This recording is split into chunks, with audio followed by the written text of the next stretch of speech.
So this is my first class, and yours? Fifth. So any history class? Which one? Ancient, medieval, medieval, and world. Two.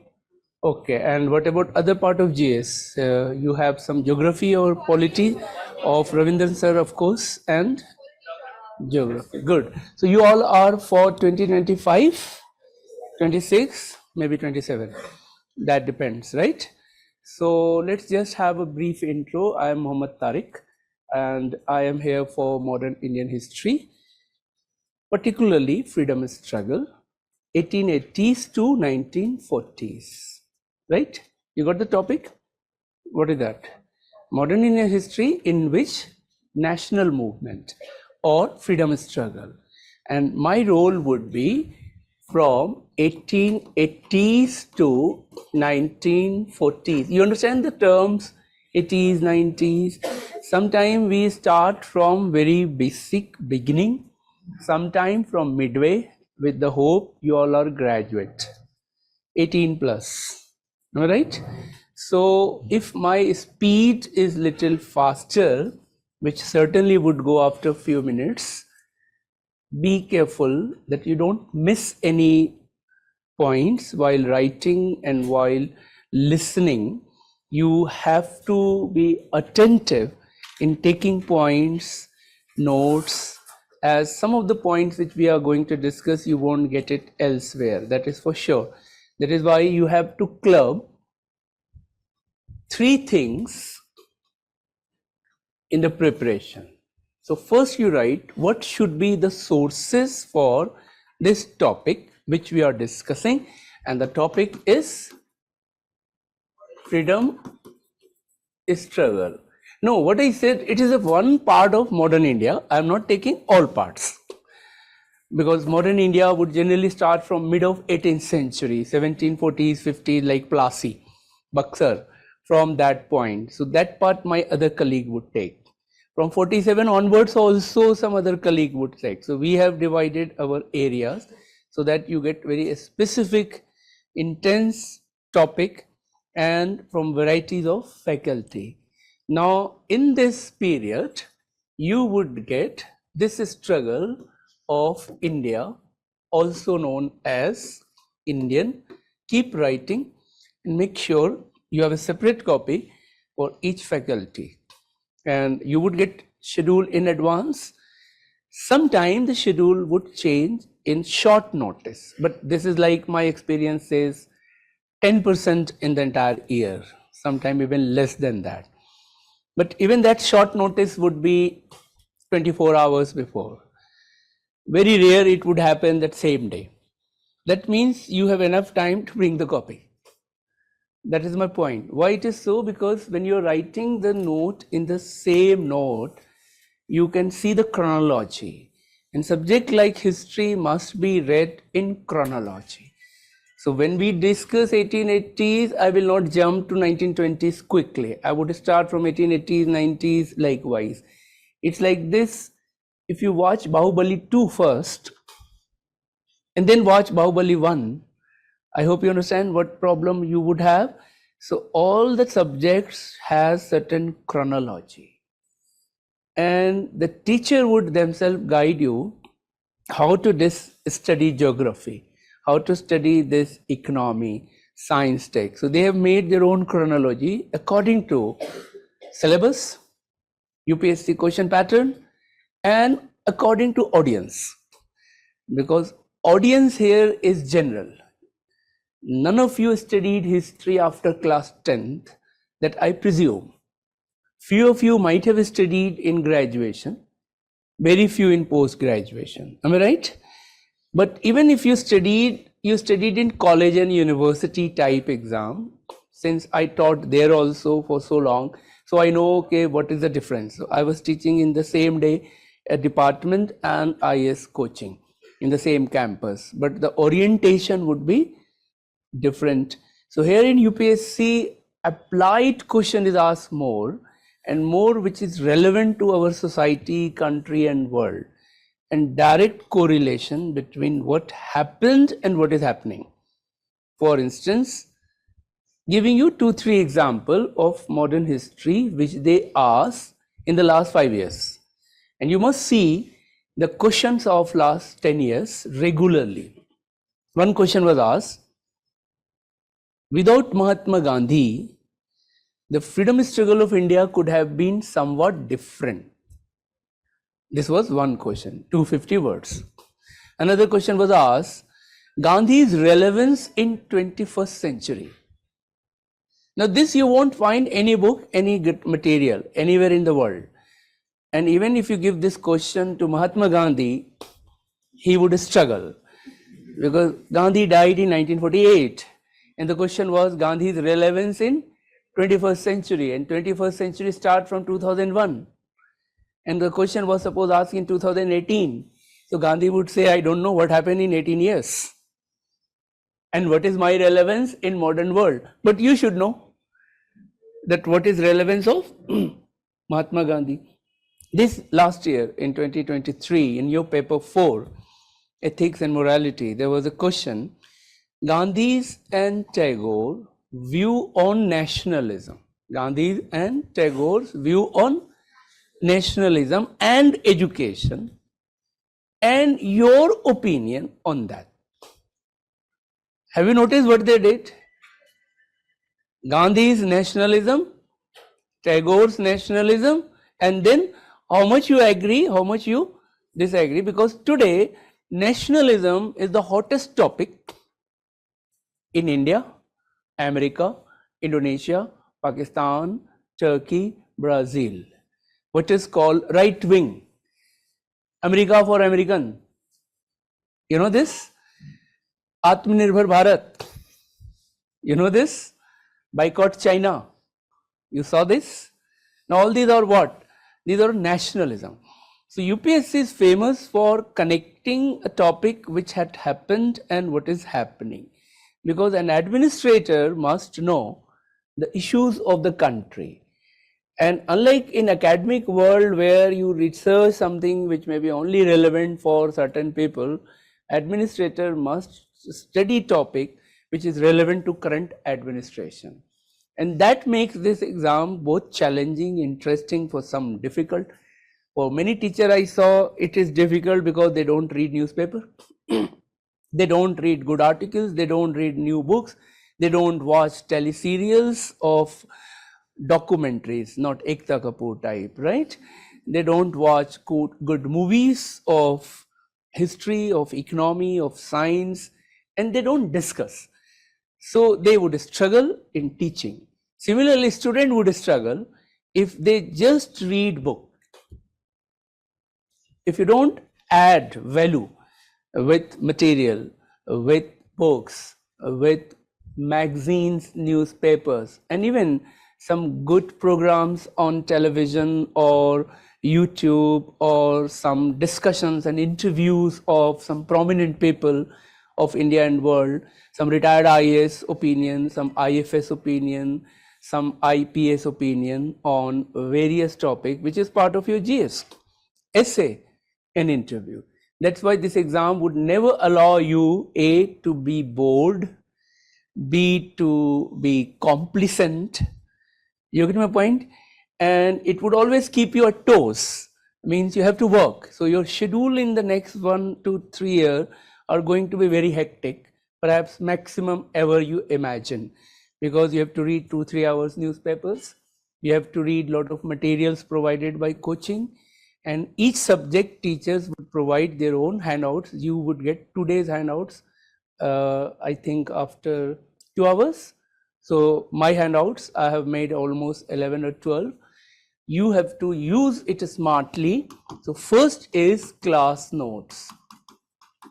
Not miss a single class of any faculty, because that 2.5 hours would be one of the most important part of this exam. And we have designed according to syllabus and pattern. Number 2, handouts. Okay, you would get printed handouts which would be supplementary to the topic. Number 3, sorry, standard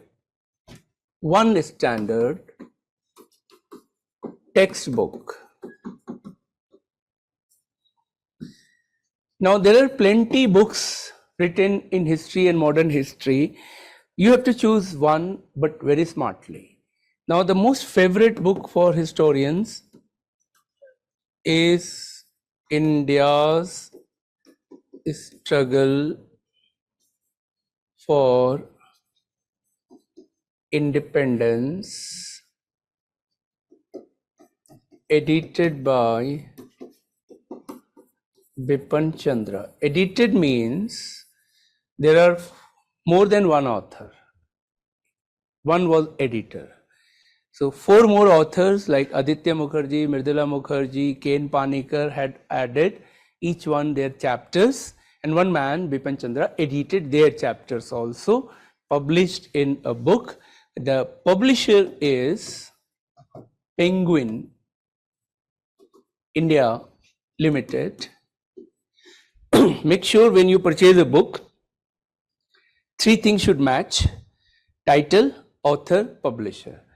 Else you may purchase wrong.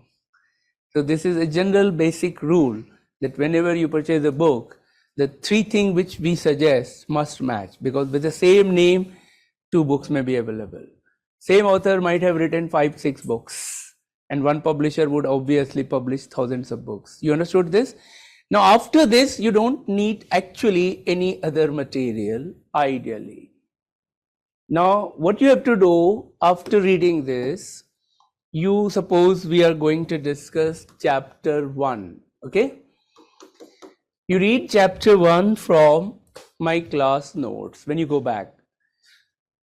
Same day, same time, same session, read from class notes. If not possible, same session, next session, but same day. If not possible, next day for whatever reason, next day, but before reading any other subject. I hope you're getting my point. Then, same topic from this book. Unless you finish the same topic from 3 sources, in between don't do anything.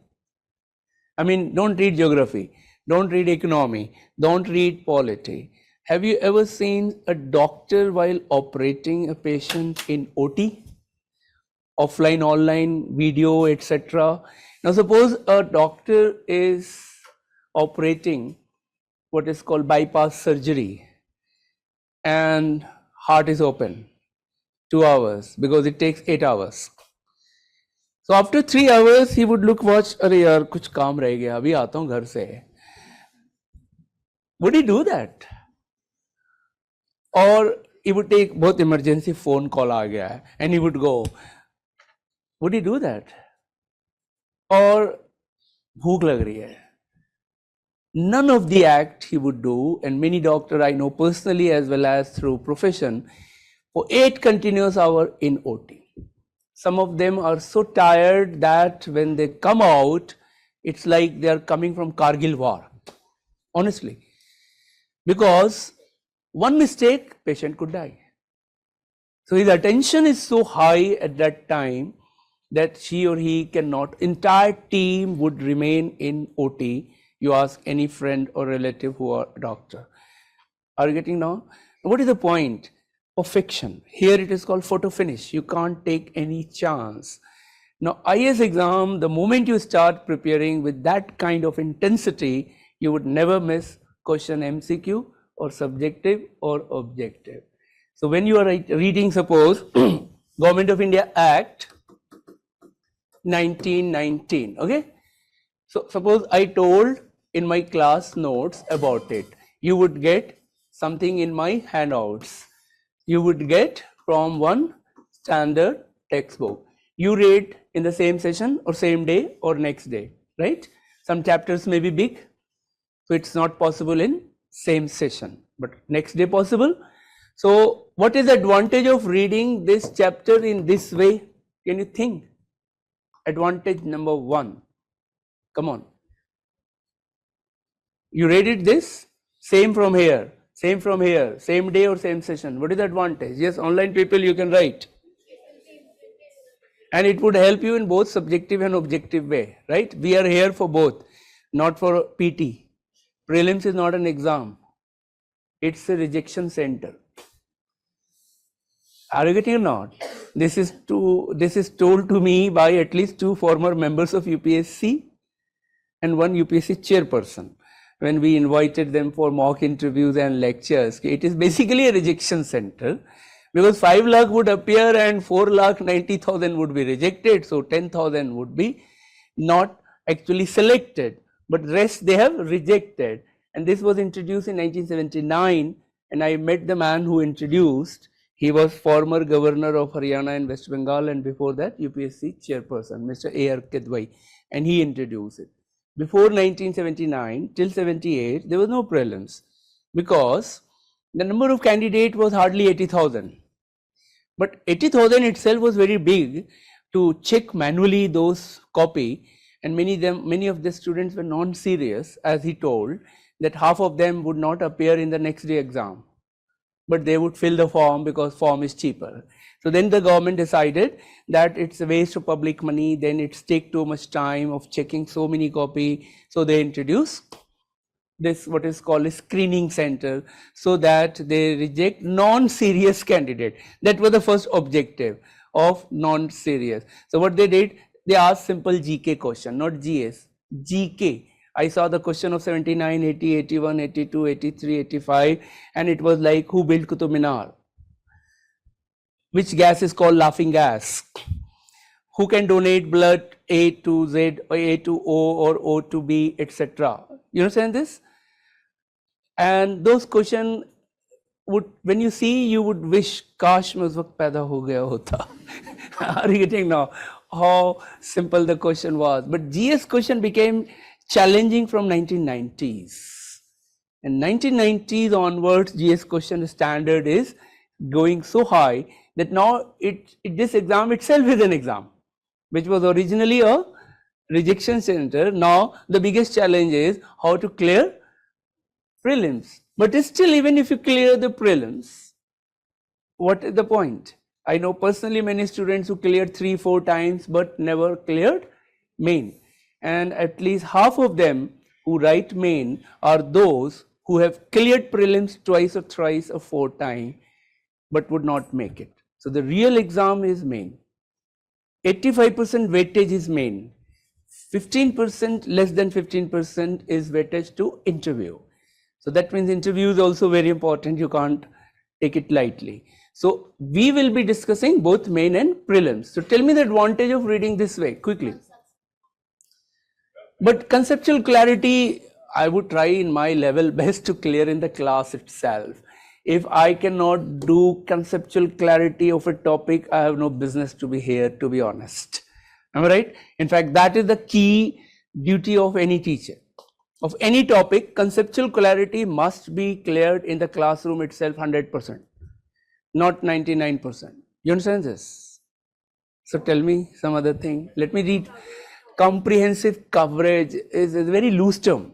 Tell me a specific. Revision, very good. You are reading the same fact thrice. How can you forget? If you are reading same fact thrice or not? Revision, very good. Tell me any other. So we'll get a structure for writing. What Swarnim has written, retention increases, same point. High retention, same point. Yes, sorry? A structure for writing the answer. A structure for writing the answer, but that would come little late. But I'm talking first 3-4 thing or 2-3 thing, which is very natural and obvious. It would be easily able to recall it for the main answer. No, that's what I said, retention, recall, एक ही बात हो. कुछ नया बताओ. Sorry? You can summarize in one page, doubts, clarity, okay. So one is revision. Don't you think you may get something new, which I said in terms of fact, but did not give in class because of the paucity of time, but in my handouts. But if you read the good book, you may get some new facts or a new style of interpretation which you might not have got in either of the two sources. The moment you read new, would not it strike to you? Oh, ye to bataya nahi tha. This I didn't read. You know this? Yes, keywords, vocabularies are important. Undoubtedly, you would be richer in language. Vocabulary plus style, expression, you know this? And I will tell in my class some of the words. One is keyword, which you would get in each subject. After all, what is latitude, longitude, epicenter? In history, nationalism, communalism, socialism, casteism, all Gandhiism type ism, you would learn it. These are called technical terms or terminologies. And as you progress, you would be richer in terminology. What is archaeology? What is archives? What is epigraphy? What is edict? What is numismatic? Each one you would know in the next few months. But in terms of English language also, you would become richer, because social sciences, particularly subjects like history and sociology or social issues, language becomes very important. It is your basic tool through which you would express. It's like this, that language of physics is mathematics. So language of history is language itself. No historian can be a good historian without having good knowledge of any one language in which he or she is writing. You can be a very good mechanical engineer without being good in English. You can be a very good doctor without having good knowledge of English, except some keywords, technical words. Am I right or wrong? But you cannot be a good historian and sociologist without having good knowledge of that language in which you're writing or researching. That is because in these subjects, language itself is very important tool. And since you have to write a lot of GS paper, and all the GS paper is social science, humanities.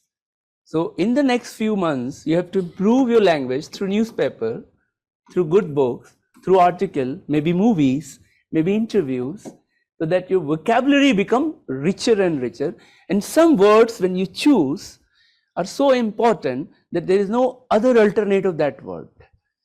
And if you miss it, and somebody else has written, she would get good marks than you. I hope you're getting my point. And I will definitely help you in giving some of those words which I learned from various historians and writers, including from Shashi Tharoor.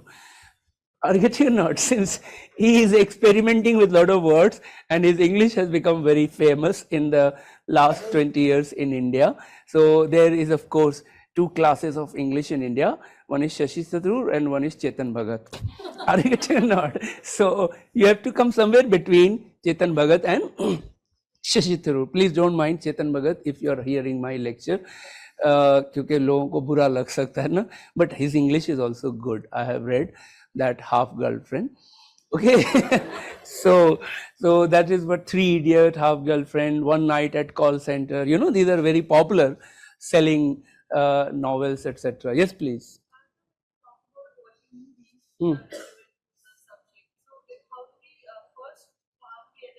I will give you the list of 10 movies, 10 books. I gave it to all my selected candidates. After that, they became selected.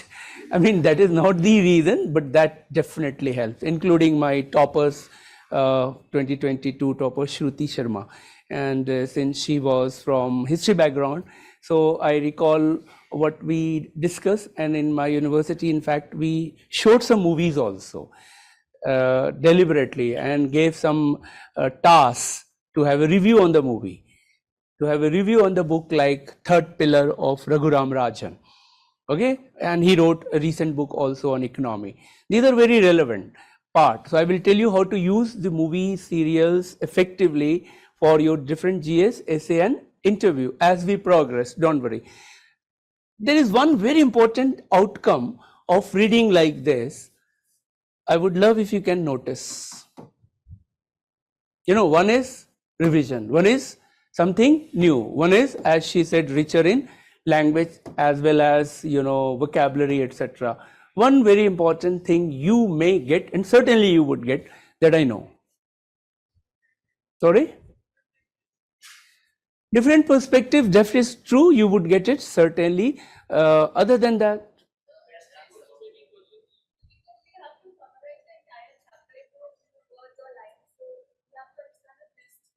okay, आप क्या कह रहे थे? Okay, okay, Best answer. okay. One thing you may get it is contradiction or contrast. Are you getting it? Because sources are different. So a fact may differ. Sometimes interpretation may differ. Now suppose in one book you read Buddha was born in 566 BC. In your handout you got, it is written 567 BC. The teacher concerned in class might have said 563 BC. Since you read all these same day, same session, won't you think that it would strike to you, यार बुद्धा तो एक ही बार पैदा हुए होंगे, ये तीन बार कैसे हो सकता है? Am I right? So it would force you for one thing. What is that? What if you're a serious student, which I'm sure you are, if you're concerned, then you would search for what? Which one of the three is the correct one? And unless you find out, as an ideal student, you should not sleep that night till you get the correct answer. How to get the correct answer? कैसे पता करोगे? एक तो उसको ring करो teacher को जिसने पढ़ाया रात के 2 बजे 12 बजे. मेरे पास आया है कॉल, एक जमाने में मैंने कह दिया था कि आई एम अवेलेबल 24/7. मुझे क्या मालूम था कि लोग इसको लिटरली ले लेंगे. एक स्टूडेंट ने फोन किया 3:45 AM पे, of course in deep sleep, right? And I had to pick the call. Then एक स्टूडेंट ने पूछा कि सर वो महात्मा गांधी जब डांडी गए थे, I was shocked यार, रात के 3:45 बजे ये बंदा मुझे डांडी ले जा रहा है. So somehow I answered, did not say anything. Then my wife asked, कौन था? Luckily, कौन था निकला. You understand this or not? I'm just telling you, that became a joke to my friend. After that one, फिर मैंने class में कहना शुरू किया कि please call or mail official time or proper time. But still no problem in timing. Problem is that you should ask from a teacher or from a book or from a study material or from your senior friend. If not same day, at least in the next one day, few days, you would ask. And suppose you have zeroed down, suppose which one? This one, right? Because in all book it is written that he died at the age of 80. So if you have taken this, his date of death is 483. If you have taken this, 487, taken this, 486. Have you noticed that how this would result, this impact? Then in many books you would read like this, that after 250 years of Buddha's death, this happened. So now that event is also impacted. So how one fact can lead 10 more facts interconnected. And how many facts you would go wrong? So this is how it is very important that when you read all together, and if you get some contradiction, which is high chance in all subject, you may read that GDP growth rate of India is 5.6, कोई आके कहेगा 5.7. अब सवाल ये है कि ये government का सोर्स हो सकता है या IMF का सोर्स हो सकता है. Only CRISIL has said that India would grow by this yesterday. Now each organizations are predicting differently. So obviously, which is your source, that is very important in this exam, because in prelims it would be very deadly the moment you have gone to wrong source or another source. This is the advantage of these sources. Now the first part I completed, what should be the sources and how to read it. Now second part is, what is the theme So start writing of freedom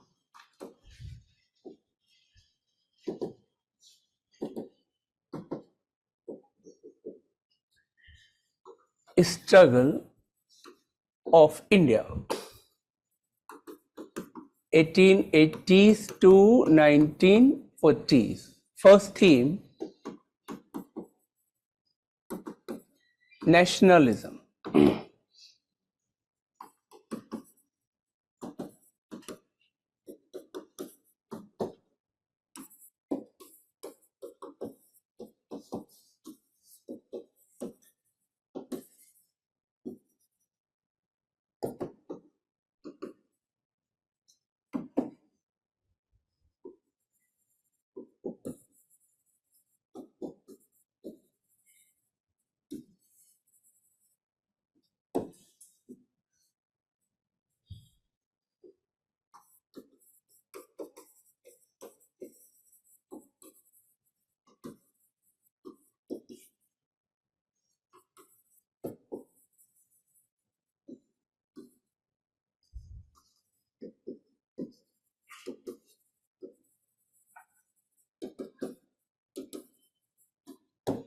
What is nationalism? That is the first definition you have to know. Second is origin of Indian nationalism, in which you have to know when, where, among whom this idea of nationalism originated. And then what were the factors which were responsible for the emergence of Indian nationalism. Now suppose this question is asked in 150 to 250 words, lot of questions in your MCQ. Once you know, then later on we will discuss what Tagore believed on nationalism, what Gandhi believed on nationalism, what Nehru believed on nationalism, some stalwarts on the basis of which they would frame the question. And at the end, after knowing all, what is your view on nationalism? So you cannot build your thought today. Neither you should try. It is deadly. Neither in next 1 week or 1 month. Give time. Read it from various sources. Listen it from various sources. And then after few months, you start thinking. Though you should start thinking from today itself. But making an opinion today is very dangerous. Because today you don't know and you have not even thought on that one.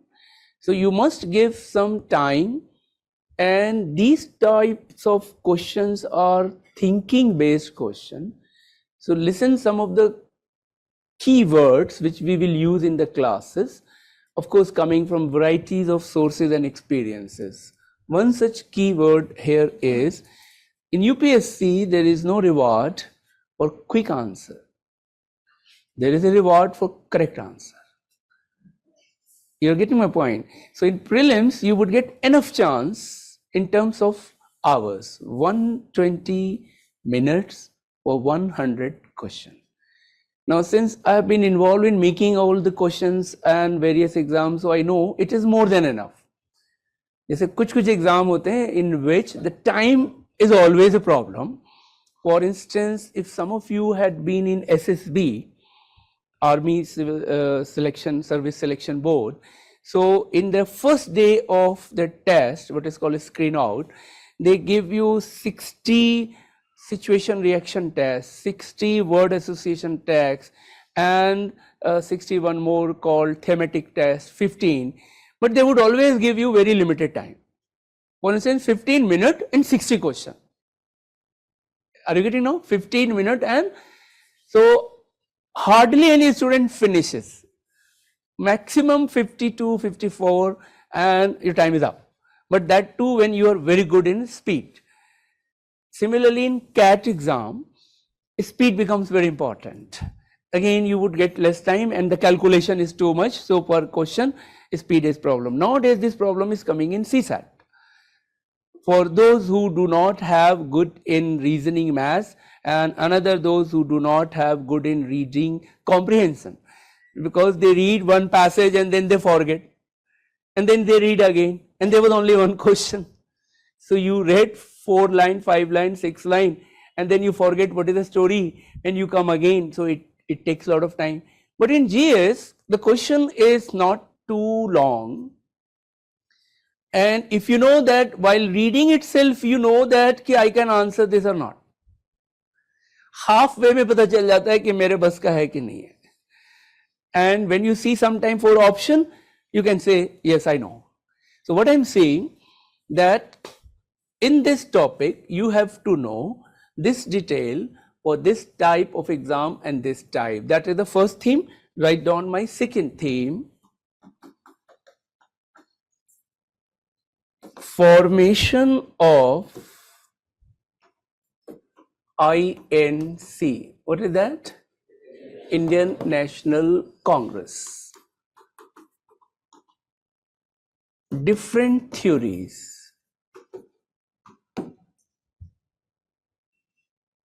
Okay, broadly, there are two theories. One is known as safety valve theory. Are you getting? And one is known as nationalist theory. What Indian nationalists of Dadabhai Nauroji generation to Jawaharlal Nehru generation, Indian nationalists have said it. And then our top historians have said it. You have to know both, but you have to believe at the end one. Which one you would believe? Which one you would believe? Come on. Nationalist. Without knowing, you said you would believe nationalist. How biased you are, how prejudiced you are, and how dangerous administrator you would become. This is how UPSC thinks, like this. Please don't mind. So you're getting some message. What you should do? No. First, you should know what they said. Then you should know what they said. Then analyze the two.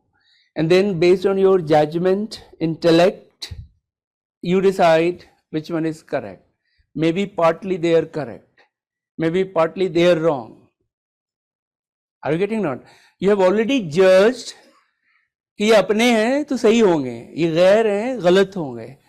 This is like दुश्मन की हर चीज बुरी होती है और महबूब की गली का कुत्ता भी प्यारा होता है. You get it or not? In history, you have to be careful. One is called subjective studies. One is called objective study.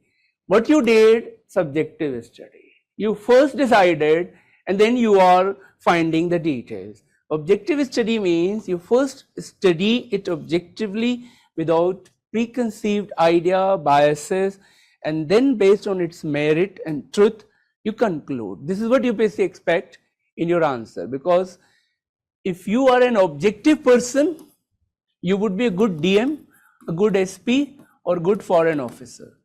If you are a subjective person and suppose you are a mighty and posted in cookie region, you would kill the cookies, or vice versa.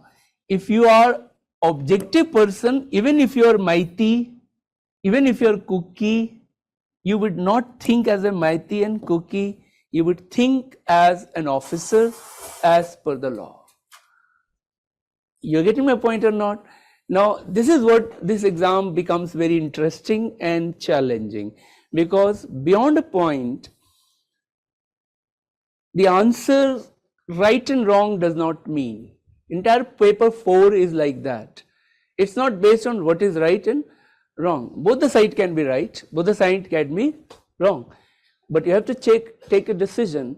On what basis you have taken decision, what is the logic you have applied, what is the principle you have used, that would decide whether you are fit for this post or not. And that is why this, as I told, type of topic would help in framing your thought process.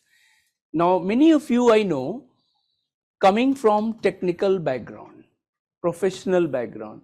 So you may be good in your subject, no doubt in that. But these subjects like economy, geography, polity, philosophy, psychology, which you have to read, are totally different in nature.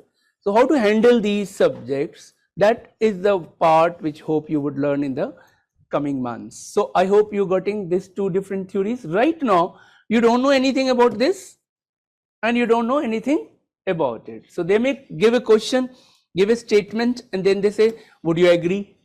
What is your opinion? Maybe they defend this and they want you to react. Maybe they defend this, they want you to react. You got it, the second part? Now write third.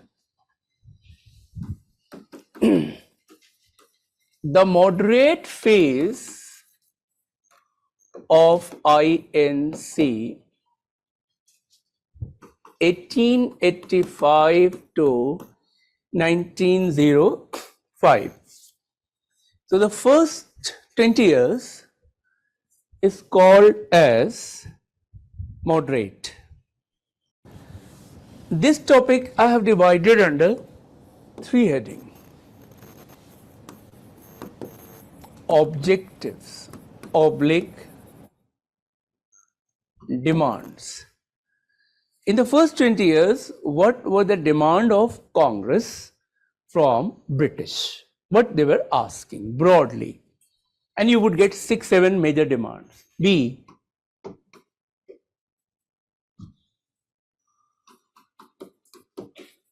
nature of their struggle. In this point, you would learn whatever they had demand, how they ask. You're getting now?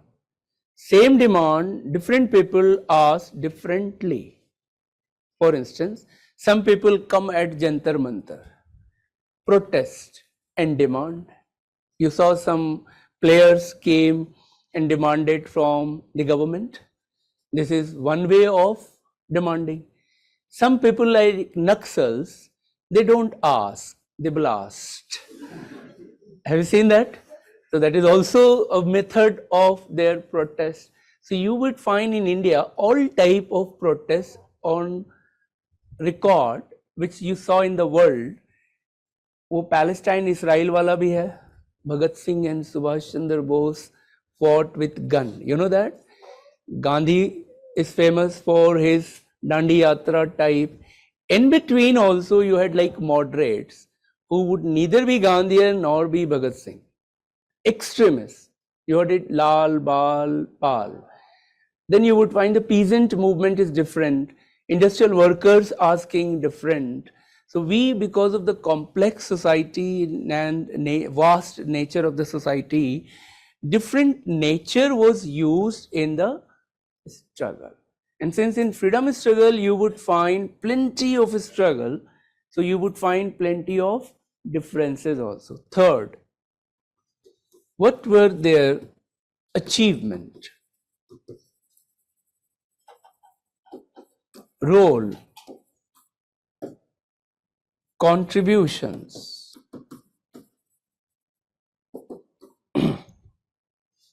significance?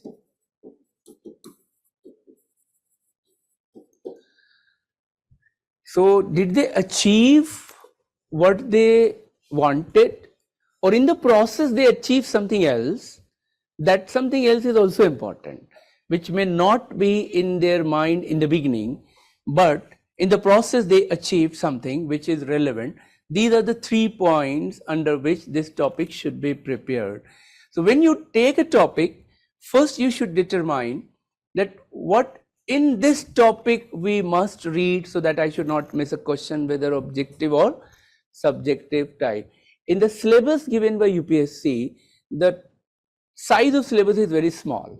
If you see, which would come shortly in this month or next month for notification, so that would be published first by Gazetteer, then the same would be published in the government magazines and newspaper like Employment News, and of course UPSC would give on website, its official website. The private parties like Coaching Walas and the newspaper wala would lift it and publish it.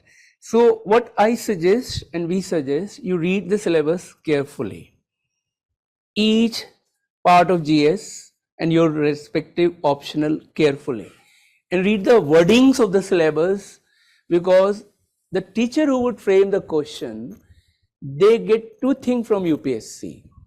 One, they get the syllabus, and two, they get the PYQs.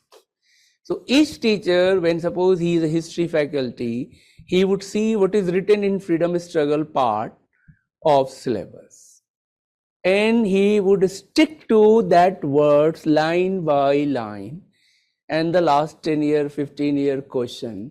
So if they are framing the question as per the syllabus and PYQ, and you are not aware, so you are literally in dark.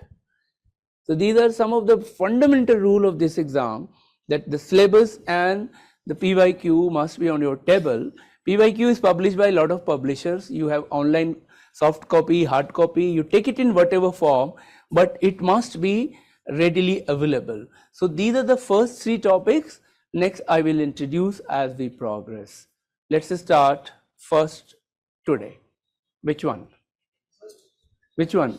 Nationalism, in which you are supposed to know two things, A and B. A would not take too much time, ideally. B would take some time. Yes, please. Yellow books would help you after reading all these three sources at the stage of revision. So in revision, if you are using that, it is very effective, because many things would be common, some things certainly would be new. In terms of facts, in terms of concepts, I don't think there would be anything new, because that you have already read in the Bipin Chandra, and certainly in the class itself I would clarify like this topic. So concept must be 100% clear in the classroom of every topic, and then basic facts of each topic also should be in the class. So you should know which one is the most important fact, which must be remembered. Then the second layer of importance, third layer of importance. So the first, second layer in the classroom itself, third, fourth layer may be in your handouts and the standard text. And one more thing you have to do regularly, after going through those sources, appear in the test series, objective and subjective. You must have daily target, weekly target, monthly target. That would push you to work for that particular topic. Now you may not do, say there are 100 questions, sometime you may not do more than 20 or more than 30. Don't get disheartened, because the purpose of these test series is not to judge you. The purpose is to make you prepared for that test. So I call like this, there are two types of tests a cricketer or a sports persons do. Learn from them. One is called net practice, one is called match practice. You heard in cricket net practice that in the morning or evening, the cricketers would practice in net. Sometime with the machine ball come, sometime with the local bowlers would come. And even if the player is as big as Virat Kohli or Tendulkar, they practice daily. Are you getting not? Now imagine Virat Kohli has played already so many years, so many runs. Why he practice daily? Why a footballer also practice daily? You getting my point or not? To sharpen his skill and to remove those shortcomings. And since I read a lot about some of the cricketers in history from Don Bradman to Tendulkar era, because in history we have to read history of cricket also, and written by Ramchandra Guha, very beautiful book on history of cricket. So they have to correct their mistakes which they did in the last tournament. And suppose one batsman was regularly being out by bouncer, so they would play in net, hundreds of bouncer every day. So that A, the fear is removed, B, how to play the bouncer, and that is how the purpose of net practice. You understood this? The second is match practice. What is match practice? Before playing with England, India would play some local team of England, say with Yorkshire or with Lancashire or with another county, so that you adapt A with the environment, B it is like warm-up matches, and before you start the real test match or one day. So in the match practice, it would happen in a stadium with certain audience, two umpires, same rules of cricket. So psychologically you are now accustomed before you go for the bigger match, bigger tournament. It happens in all the great sports, whether football, hockey or cricket. Your net practice is when you do at your home, at your room or library, taking some questions from coaching and you practice 30 questions today, 20 questions yesterday, like that. Your match practice is that you come to this room with 100 students, 200 students, teacher would come, would give you question paper with time 10 to 12, right? And with a bell, time start, time ends, certain rules in OMR, this is rejected, this is accepted. Imagine if you have gone 30, 40 type of match test practice and 50, 60 net practice. When you go to UPSC exam hall, it would be just another day. You would never feel. But if you have just gone from your home or library to UPSC, first time writing a big test like prelims, the very sight would frighten you. Oh my God, 5,000 people. ये लड़का तो बहुत पढ़ा लिखा लग रहा है, इसने महीने से लगता है शेव भी नहीं किया है, एंड ये लड़की इसके पास 15 पेन है, 16 कॉपी है. Are you getting or not?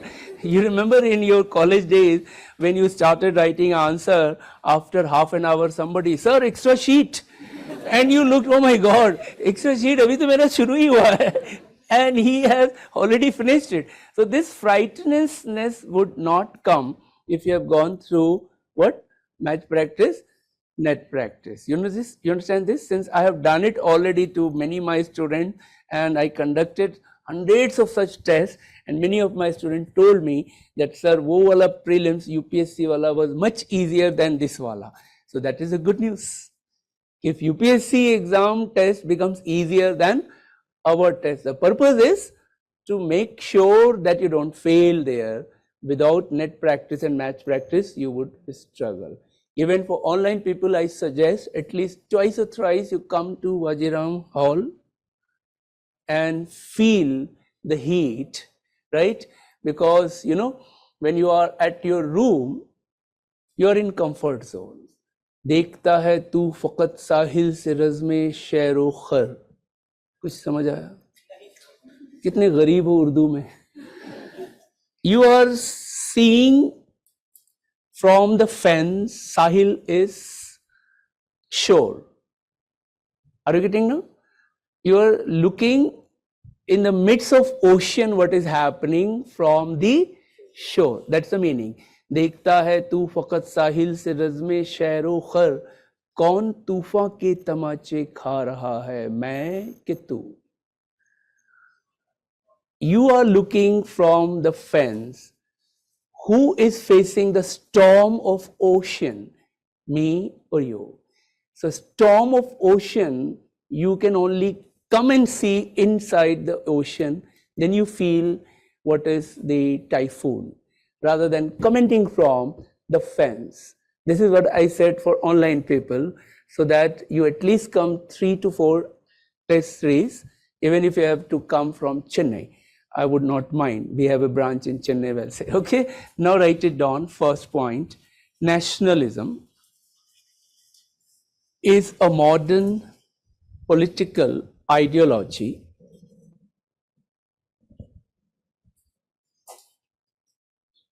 Nationalism is a modern political ideology originated first in Western Europe and America,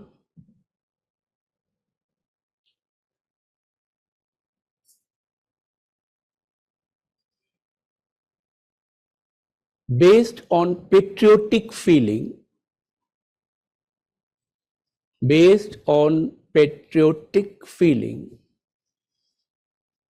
and the concept of oneness.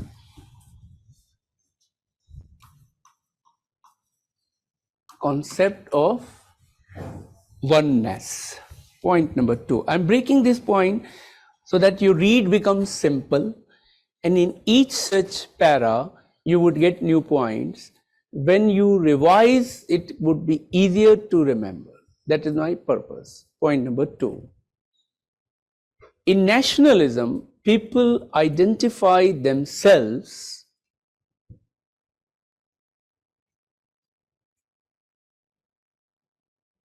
on the basis of common identity.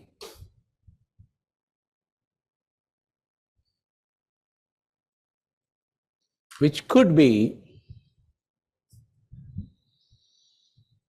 shared history and culture, which could be what?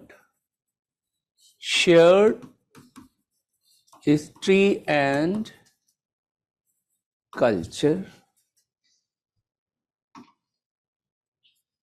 shared values or value system, shared aspirations. I will give examples also to make you sure you understand it. Don't just write it. You understand this? But in Europe, next sentence, but in Europe,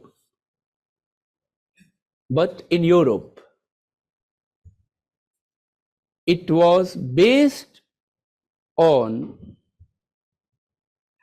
shared race and language also. Shared race and what? Language also. Or you can say shared race oblique shared ethnicity. You heard it? Shared race oblique shared ethnicity. That I am a Greek, or I am a French, or I am a Roman, or I am a Russian, Slav. You know why Russians have invaded Ukraine? What is their argument? On what basis they attacked Ukraine? Come on.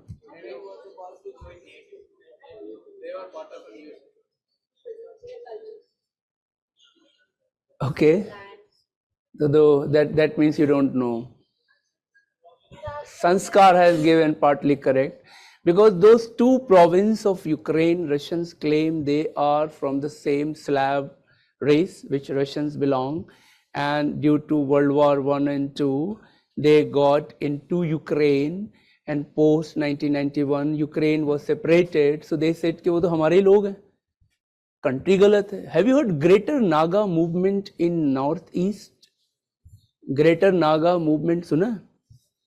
One of the demand of Nagas, it's a tribe, now mostly live in Nagaland, but many of them Nagas are also live in Manipur. So there are 3 districts in Manipur where a sizable number of people are Nagas. So the demand of this group of Nagas is that those 3 districts should be merged in Nagaland, because what happened in 1963 when Nagaland was created, that was wrong mapping. You understand this?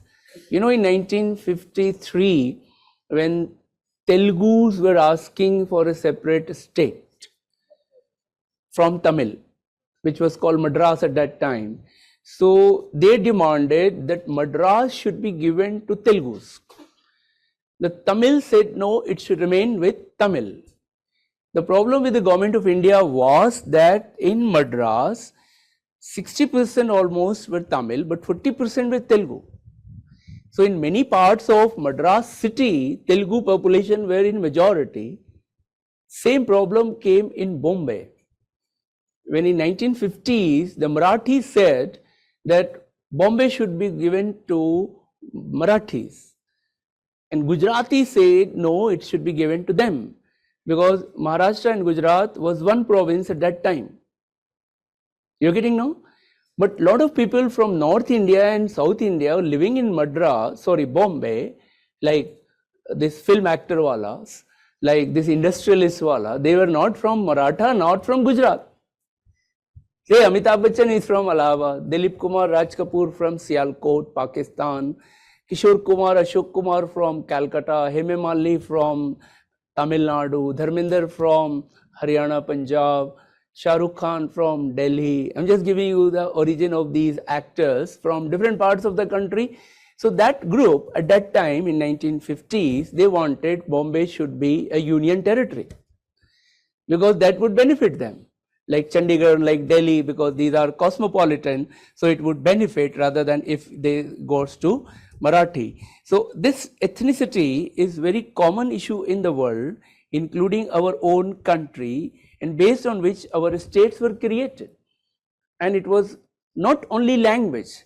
Had it been the only language, then why Telangana was separated from Andhra? After all, both are Telugus. Why Jharkhand was separated from Bihar? After all, both speak Hindi. Why Uttarakhand is separated from UP? Both speak Hindi. So that means that within a state we have lot of other ethnic identities globally. It's not only in India. It's all over the world. And that is why you would find the modern world is full of such a struggle based on some of the identity. And one such identity in Europe which united them and created what is called modern nation state. Nation stands for people. A state is a body which would govern the people, which would have the organs like executive, legislative and judiciary, these three, and a state would have a territory. Nation may or may not have territory. There are many nationalities like the Jews did not have territory till 1948. And they were living in Europe and America scattered, and then the movement started in World War I and World War II, coming what is called Holy Land. And many of them were called and they got that land called Israel by the post 1918 meeting, and then 48 they created, and still that is a problem which the entire world see that. Similarly, a lot of Indians are asking a separate state, and that you see in the northeast to Vidarbha region, to Saurashtra region, to Bundelkhand region. Have you noticed that? And many of these are asking. So this we call as ethnicity. Now race is more anthropological term, which is in pure anthropological term, we have divided the entire human race in hardly 5 races: Mediterranean, Proto-Australites, Negroids, etc. You understand this? Mongoloids. But within that, there are sub-races, which is called ethnicity. And because of our physical features, language, culture, we have started identifying ourselves as a Pashtus, to Punjabis, to Bengalis, to Marathis, to Sindhis. And as we grow, even within that, एक सब rationalism आ जाता है, that one is Indian nationalism, one is Bengali nationalism, one is Marathi nationalism, one is Madrasi nationalism. You understand this? So in India it would come late, in Europe it came in 18th century. In medieval time, ancient time, we had empires, we had kingdoms, Mauryans, Guptas, Mughals, Ottomans, you know that? Now, in those kingdoms, the kings and the rulers would include the people based on military expedition. People had no choice. But in modern world, people are framing their own state. So in a simple language, in the ancient and medieval time, it was top to bottom approach. In modern time, it is bottom to top approach, that people are deciding that I want to live with them, I don't want to live with them. That's simple. And that's the reason why in Europe, you have more than 40 countries today, and some of the countries are as small as Karlsbad. In size, what is the population of Sweden, Switzerland, Norway, Finland? उससे ज़्यादा लोग चांदनी चौक में रहते हैं, करोल बाग में रहते हैं. आप चेक कर लेना आबादी में. There are many countries in Europe which are smaller than one district of India, say Jaisalmer. Jaisalmer is a district, and Sweden is a country. And just go and see the size of Sweden and Jaisalmer. Are you getting note? You would be surprised that almost all European country other than Russia, almost all European country other than Russia is smaller than India. India means India, Pakistan, Bangladesh till my class. Till 1947, India was different from what it is today. While reading history, you have to remember few words all through your journey. So write it down. This word, Zama and Makkah. Have you heard the word Zamana? Time.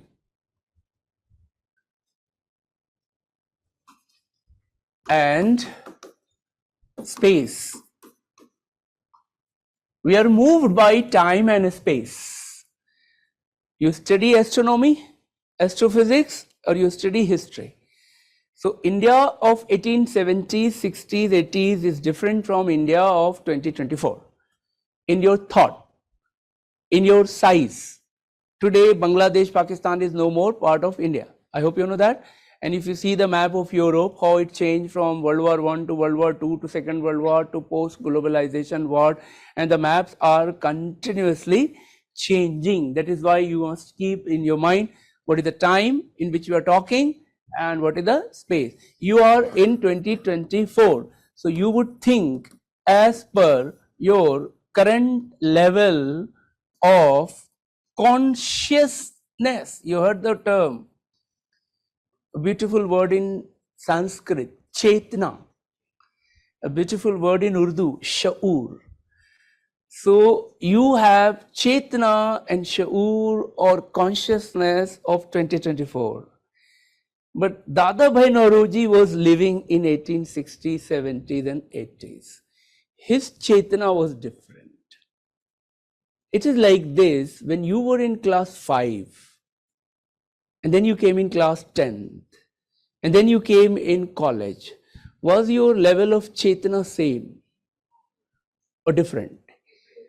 And how you saw the world, how you saw the human relations, how you saw the friends, each one has changed today. And not only it has changed, in the next 5 years also it would change. Once you go in administration, again your Chetna would change. What you know about bureaucracy, I'm 100% sure it would change as it changed to me. Are you getting or not? And maybe what you love today very much, you may hate it tomorrow, and vice versa. This is called Chetna. So in history, we study carefully that if I'm talking about Akbar, I cannot judge Akbar from our point of view. If I'm studying Ashoka, I cannot study Ashoka from our point of view. It is injustice to see Ashoka from the lens of 2024. Ashoka was ruling in 3rd century BC. The world at that time was different. There was no such concept of democracy, human rights, fundamental rights, Article 19, 20, 21, which we have. So in those days, as they ruled in a period in which the world was different, so historians' job is to go into that world, and they first do one thing: they erase the memory of later phase. It's a very tough job. That is why it is said it is easier to create history, very difficult to write about it. What I said? Easier to create history, very difficult to write about it. Let me give you an example. You want to create history today? Kill any famous person. Don't do that. But you would become famous overnight. After all, why Nathuram Godse is famous?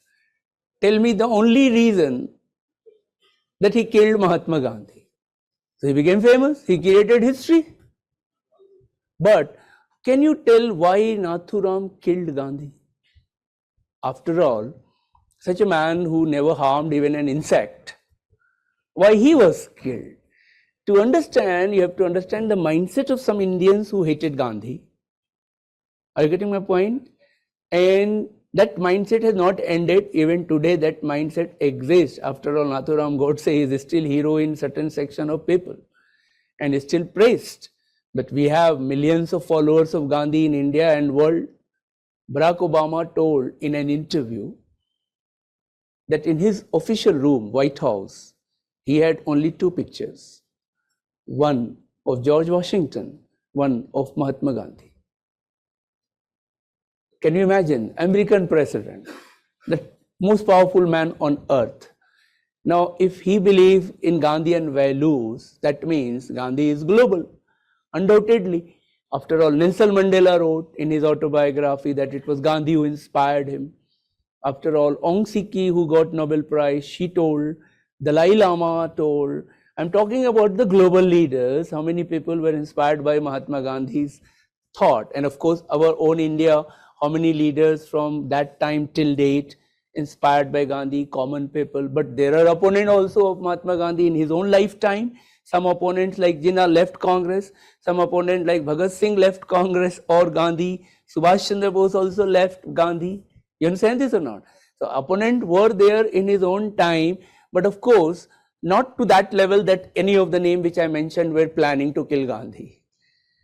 But why some people killed Gandhi or conspired to kill, to understand, you have to understand the politics of 1920s, 30s and 40s, and then you can write about those groups. That is why anybody can create history, but very few among them can write about it. And one of the fundamental rules to write about it, Zama and Makan. Often we are influenced by our current level of thinking. So in 19th century, people were believing in shared aspiration, shared history and culture, shared values. In Europe, the last one was very easy because if you are in England, France, Germany, Russia, Italy, or Spain, or Portugal, they all are ethnically, linguistically, and because of this, culturally, almost same type of people. Right or wrong?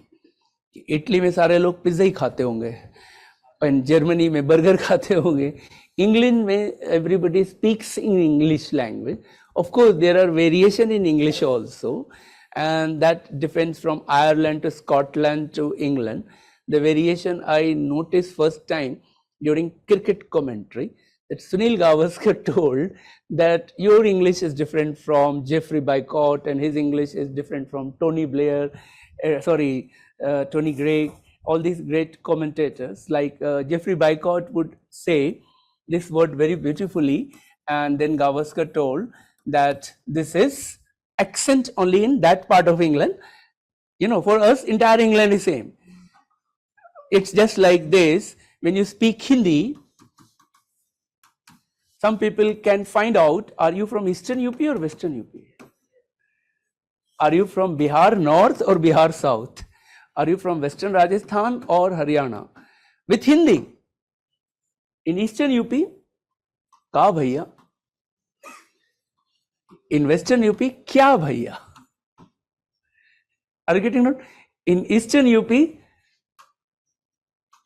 ball is not ball, ball. Zahir Khan ki Yarkar leng, Yorker nahi. Are you getting not? This is very typical Eastern UP. India hockey mein haar gayi. It's not hockey, it's hockey. In Eastern UP, they call it hockey. Same Hindi, but how they pronounce in Hindi. So Geoffrey Bycott would, Ganguly was playing a shot, and he said, it's a wonderful, wonderful shot. Now this wonderful in England is spoken differently.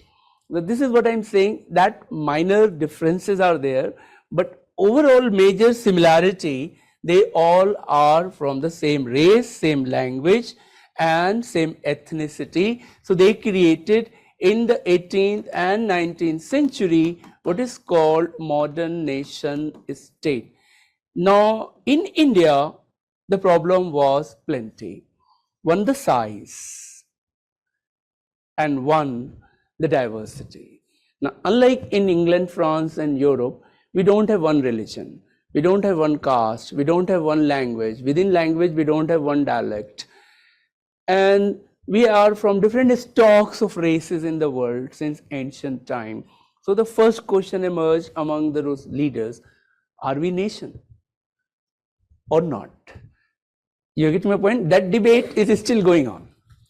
That are we nation or not? Now, what is your opinion? I will not tell you right now your opinion. I will just introduce you with the various opinions available in the world and the very definition of nationalism. So our nationalist leader from Dadabhai Nauroji to Nehru generation to Modi generation, they all believe that yes, we are diverse, but there is a unity in diversity. You get my point or not? We are different from Kashmir to Kanyakumari and Arunachal to Gujarat today, but there are certain common thread among us. What is that common thread?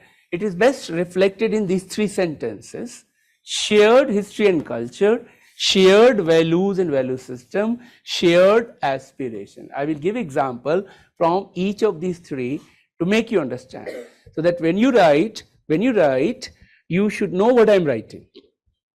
And that is what I said, clarity in the class itself. When I said,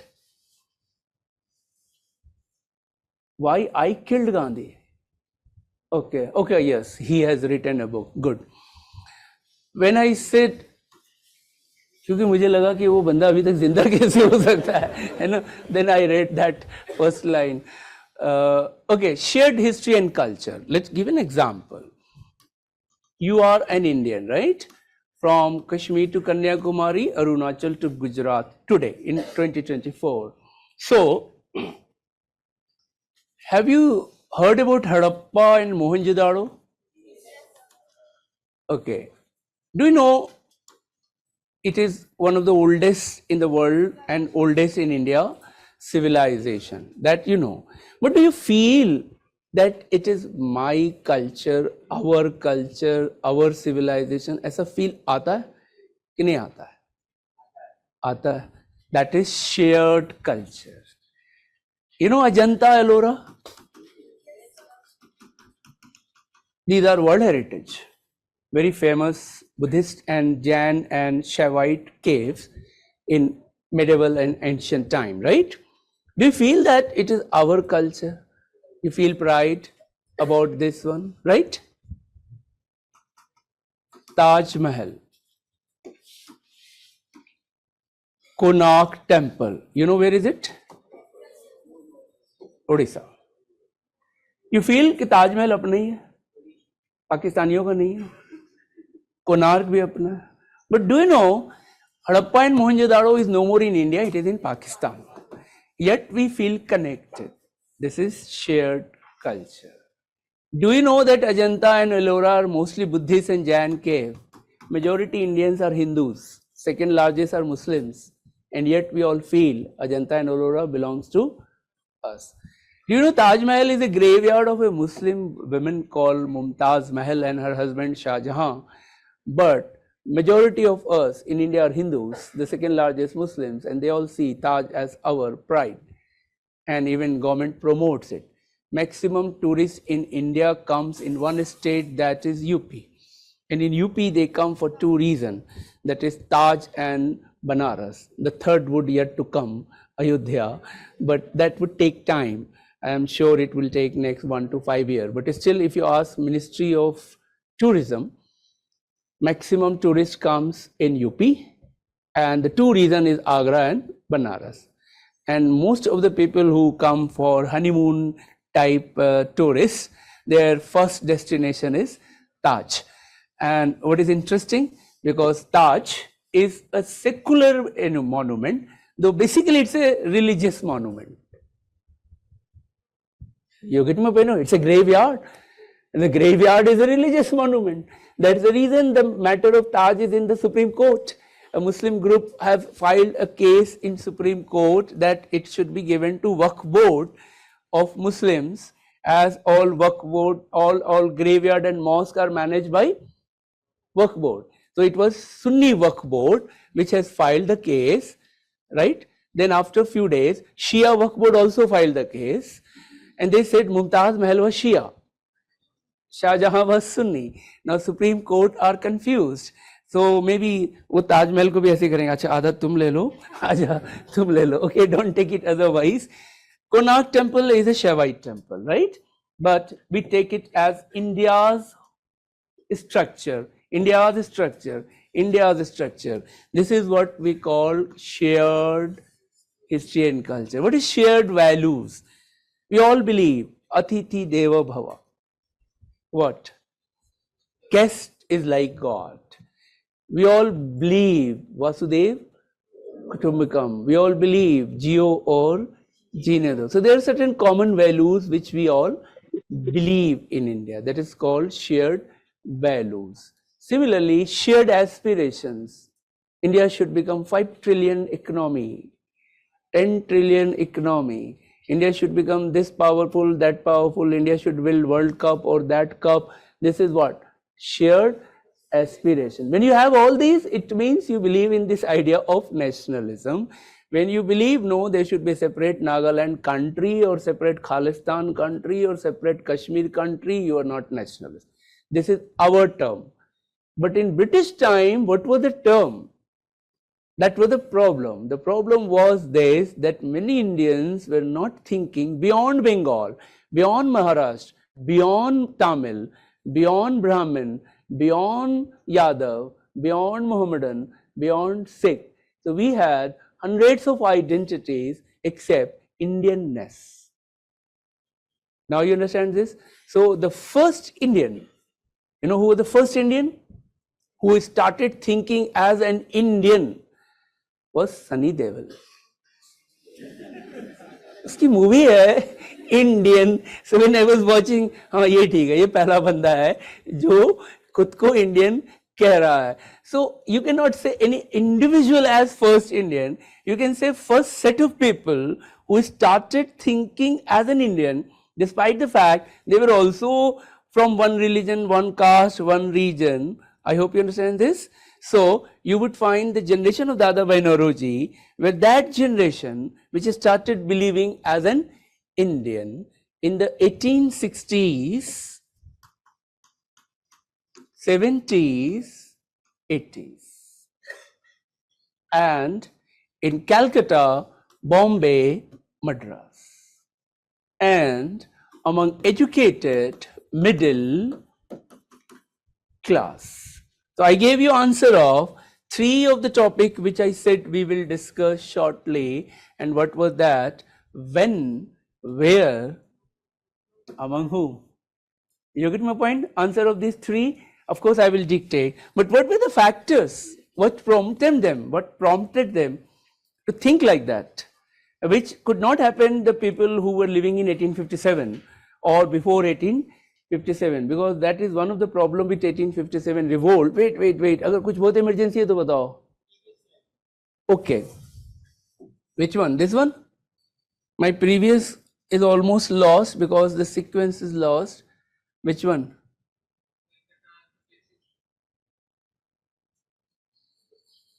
Don't worry, I will dictate. Okay. So what I said, you know what happened? I lost the track. So one golden rule for all of you, including myself. When somebody is speaking, never break the chain of the thought. You get my point or not? Never break what I said? Chain. The moment you stop, the chain of thought is gone. So it is called in academic world not etiquette, not well-mannered. In interview, this goes very wrong. If some member is speaking, you cannot speak in between. You should wait till that person ends. Okay, just a learning, don't take it otherwise, that you should wait it.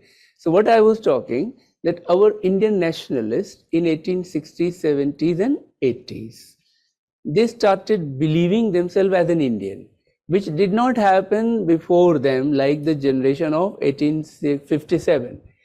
And that was one of the problems with the revolt, that it was not based on idea of India. They all fought for different purposes, which of course you would learn. So you have some idea about nationalism. It is a modern idea. Don't look it in Akbar time or Rana Pratap time or Shivaji time or Rana or Chandragupta time. I know that this thought is available in the market by the politicians, by the media, and mostly by the social media. But none of these are experts of history. None of them ever read history after class 10th.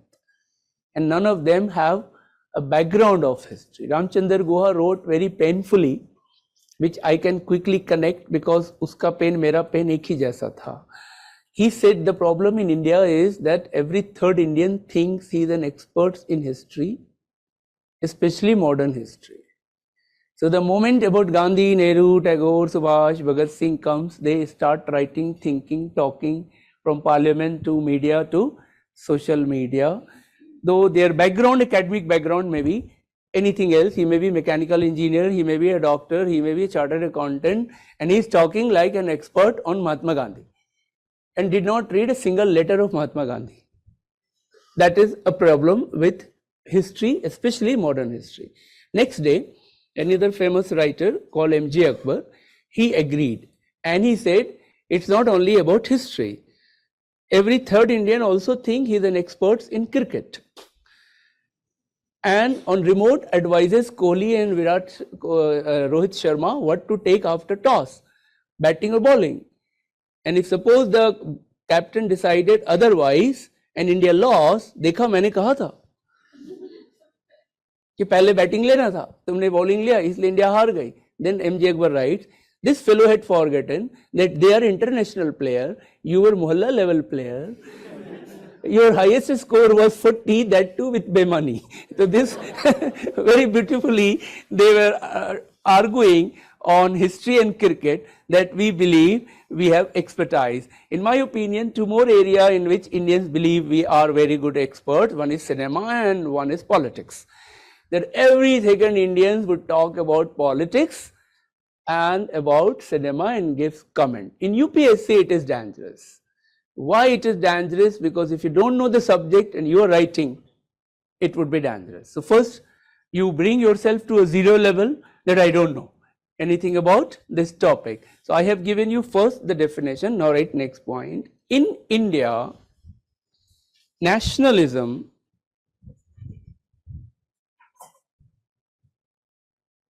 emerged in the second half of 19th century. In the second half of what? 19th century, especially in the decades of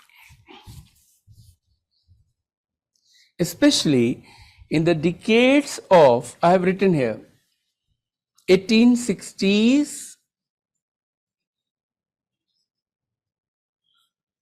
tell me, 70s and 1880s, yeah, 1860s, 70s and 1880s among urban educated class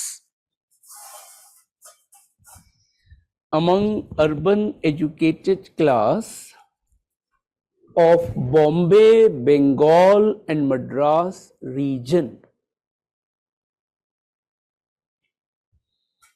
Bombay, Bengal and Madras region. Since, next point, nationalism stand for, since nation stand for people, since nation stand for people, therefore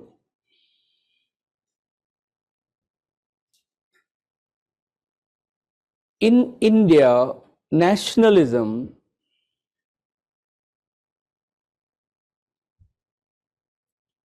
unlike Europe is based on unity in diversity. You understand this term? Unlike Europe.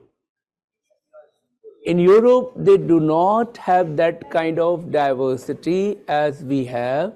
In each of their country, they are homogeneous. We are heterogeneous. If you just travel from Kashmir to Kanyakumari, don't travel, just see in this classroom itself.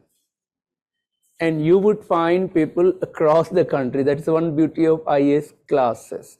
Since I taught many years and from all over India, तो एक ही class में कश्मीरी भी बैठा है and Malayali भी, अरुणाचल से गुजरात का भी. They are from all religion, all caste, all language. Their faith and their food habit and their dresses are different.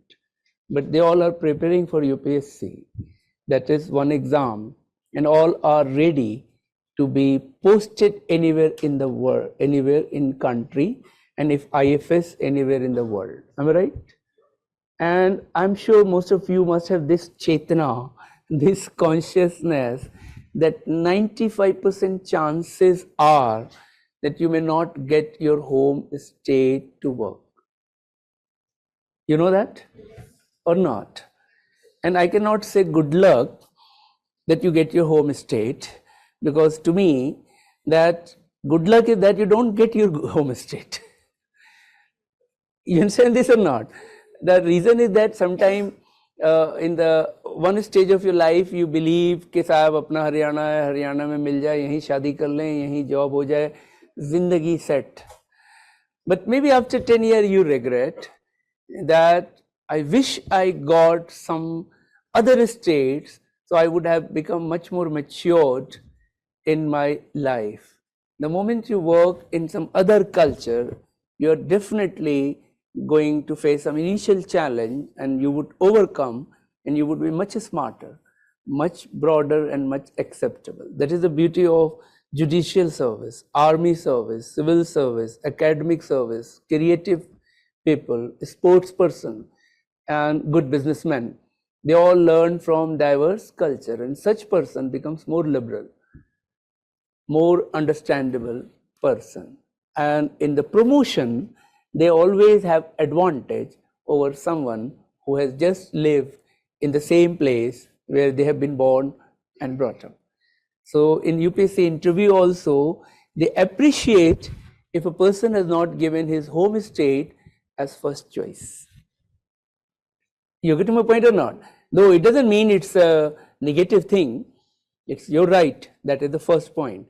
But they would always appreciate someone who has given some other state, because that shows she or he is more open and more acceptable person, which India needs, because India wants to strengthen idea of India rather than strengthen idea of region.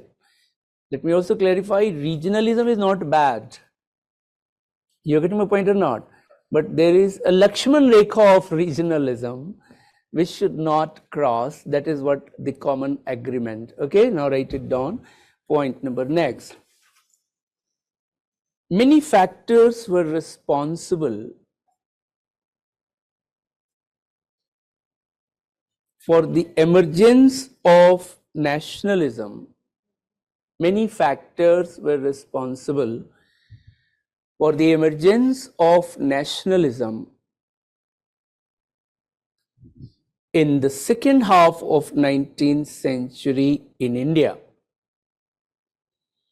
In the second half of 19th century in India, such as,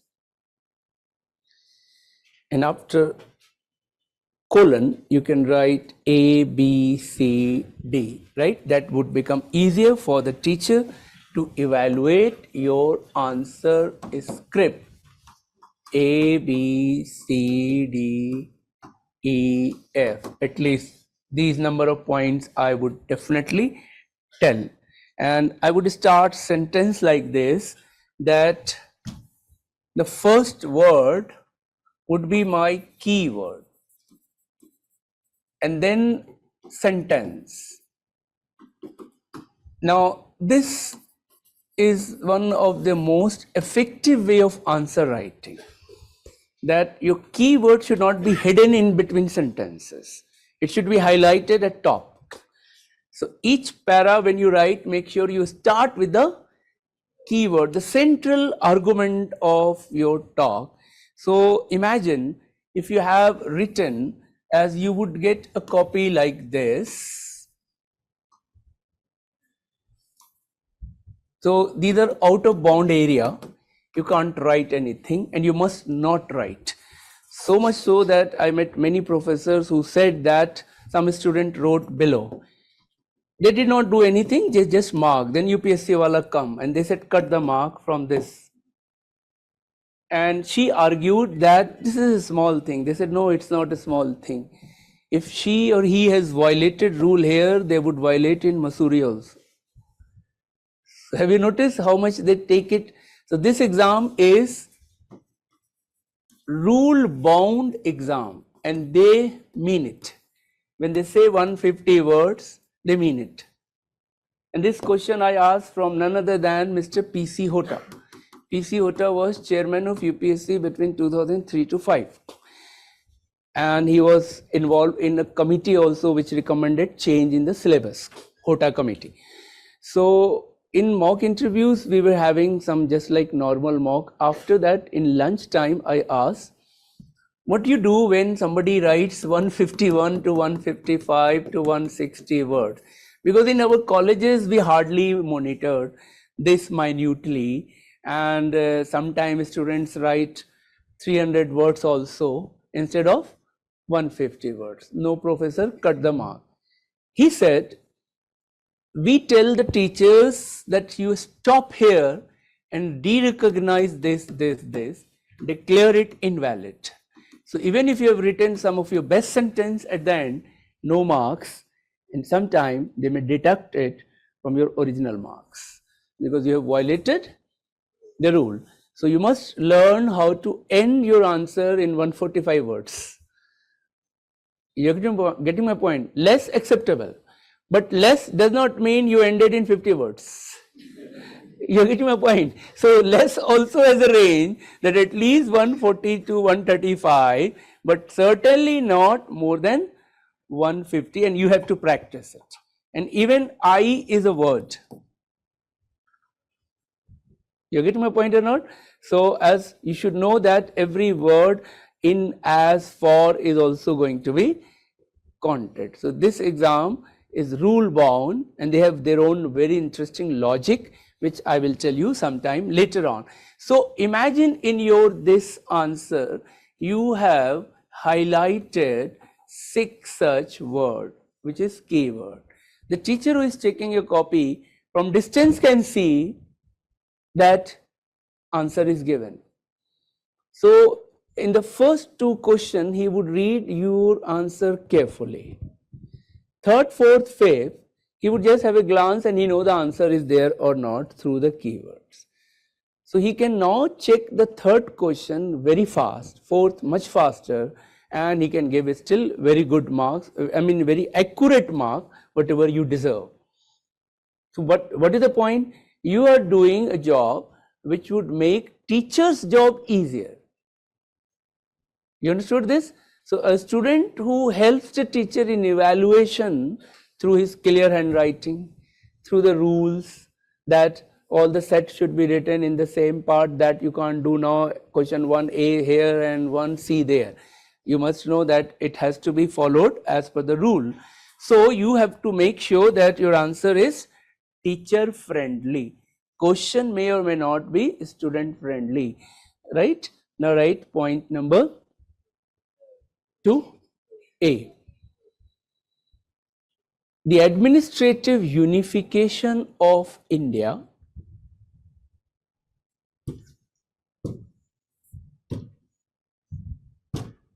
done by British, what? Administrative unification of India. This is the keyword. Done by the British in 18th and 19th century,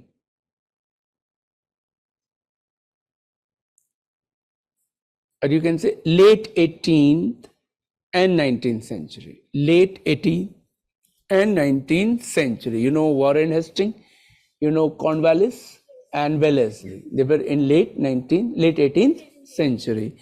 Helped in uniting India, helped in uniting India and giving a sense of one nation.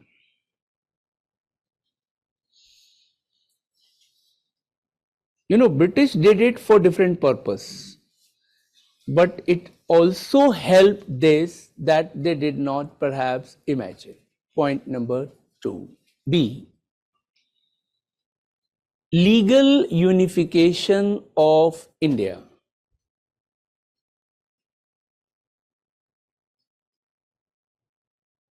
Through common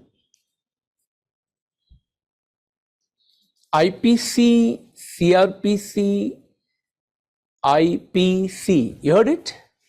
Indian Penal Code. That was in 1860. Common IPC and common CRPC. That is 1890. Okay? And that is the time which you are studying. Helped in uniting diverse Indians. You know, we are not only, as I told, ethnically divided, we are legally divided in our marriage laws, inheritance laws, adoption laws. Are you getting? We are different.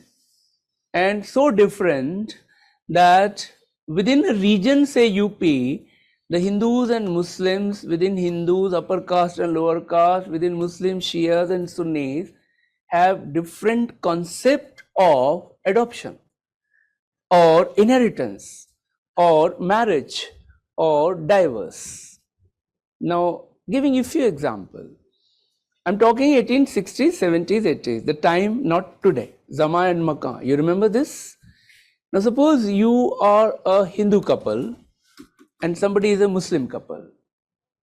The court has to decide about diverse case of two couple, Hindu couple and Muslim couple. The Muslim couple can easily get divorce from the court because as per their Sharia law, it was legal to say talaq, talaq, talaq, marriage over.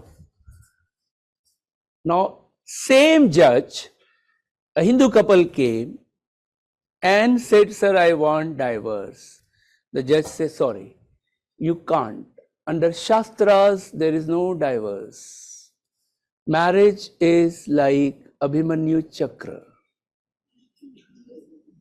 I hope you're getting. Don't write in your answer. You know, Abhimanyu Chakra in Mahabharata is a very classic example we often give, in which you know how to enter, but you don't know how to come out. So in marriage of Hindus till 1955-56, there was no divorce. As it was based as concept, marriage is a sacrosanct relationship. Holy alliance, janam janam ka sambandh, saat janam ka sambandh. In Islam, Judaism, Christianity, that is Abrahamic religion, marriage is called social contract, in which the Pope or the father, or here in Muslims called Qazi, they would ask from the girl and then the boy, nikah, kabul hai, kabul hai, kabul hai. Don't say yes here. Okay, so you know, you never knows, it may be a case against me, but what I'm saying, and then he would ask from the boy, kabul hai, and then they can be declared husband and wife. But in Hindus, it is not possible by just saying kabul hai or yes, I agree, my lord. Okay, you have to have some peras, some mantras, some yagyas, and in the divorce, there is no such way out. You understand this? And I can give you an interesting point. This is how we study in history. What is the Arabic word for divorce? Talaq. What is the English word? What is the Sanskrit word?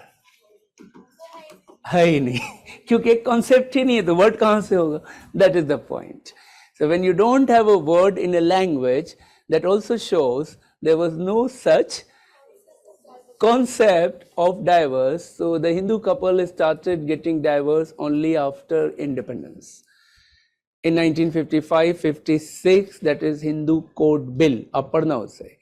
And in the Hindu society, even today, a big problem is inheritance law.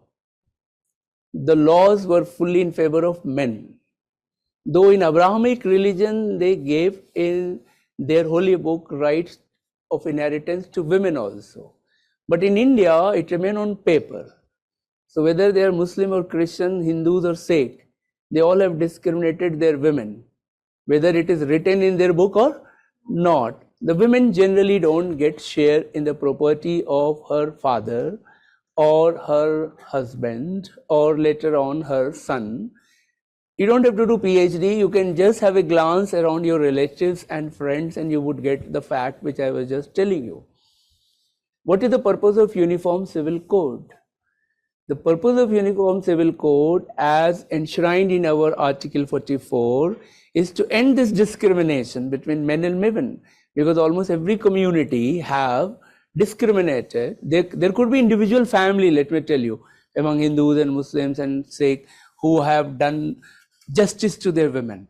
But as a whole, the community have not justice to their own women. That is why the makers of Constitution wanted Uniform Civil Code. But knowing very well the society is very rigid and orthodox, may not accept it. So they kept it in directive principle rather than fundamental rights, with the hope that the next generation would do it. But the next generation said it next generation. The next generation, the next generation. And that came to 2024. And then almost every major political party, Congress, BJP, Communist, have promised for Uniform Civil Code. But none of them implemented till now. I hope you're getting my point or not. You just check it there by their manifesto. Each party has promised since independence, and each party leaders talk also in media, but they have not implemented. And when they wish, they can implement a bill within 24 hours. It happened. Or in 3 days, or in 4 days, despite protests or no protests, etc. That means there is one thing lacking, and that is willpower among political leaders. But the political leader says privately, not publicly, that we can't face these orthodox societies of Hindus or Muslims or Sikh or Christians, they make, or even tribals, because many tribals have their own culture. Under Uniform Civil Code, you would have one marriage rule, one divorce rule, one inheritance rule, one adoption rule.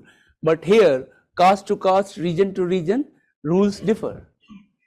That is what the point. But at least in IPC, we are one. 302. What is that? Murder. 307. What is that? Attempt to murder. Both crime show dekhte ho? Okay, good. 420. Cheating. Now you watch Hindi cinema, Tamil cinema, Telugu cinema. Our hero is arrested under these sections.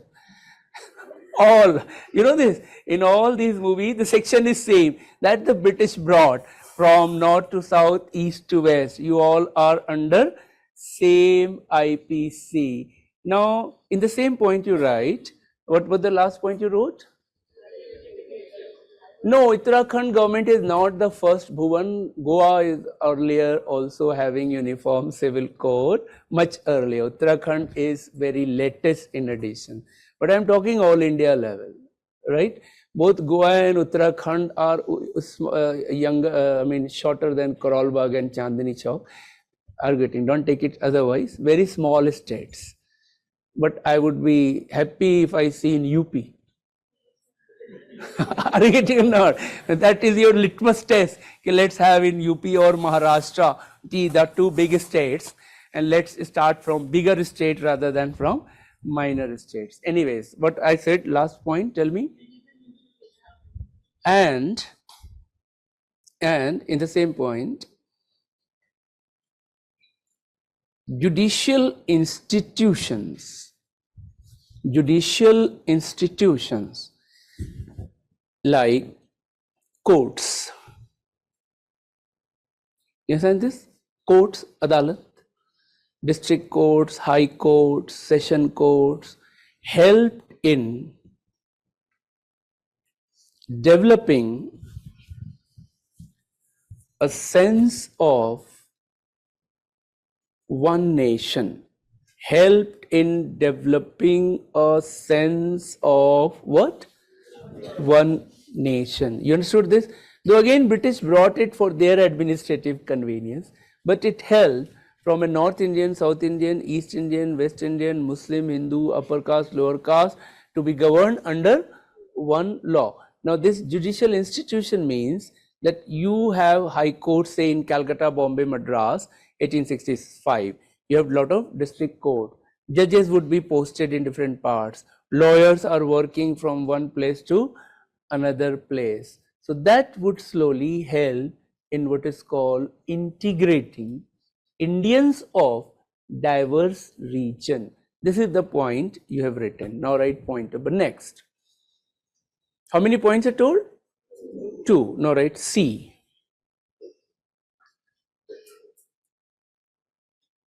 The educated Indians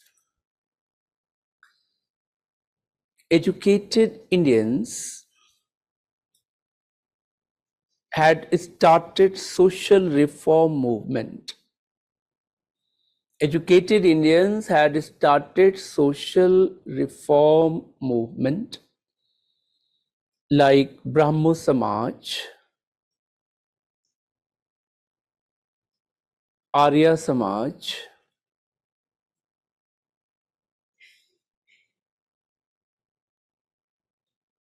Aligarh movement,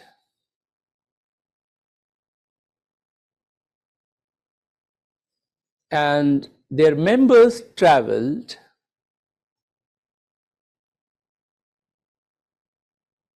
for social reform projects.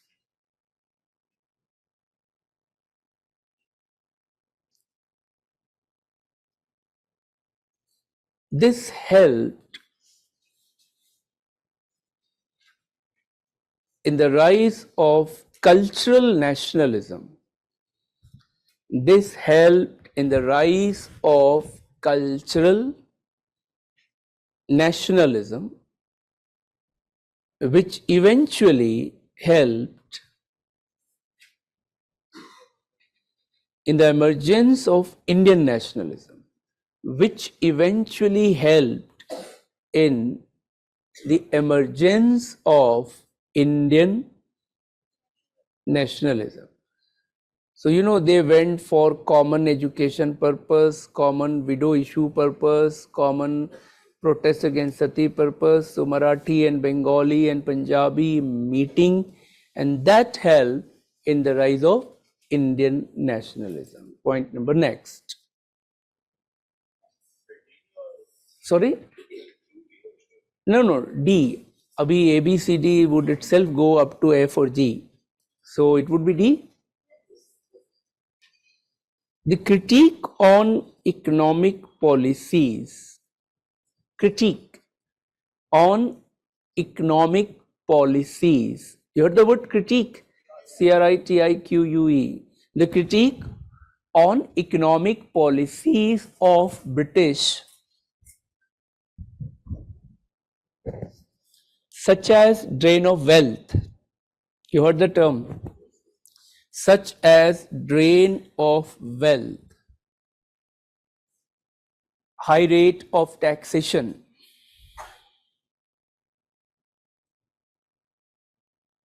deindustrialization,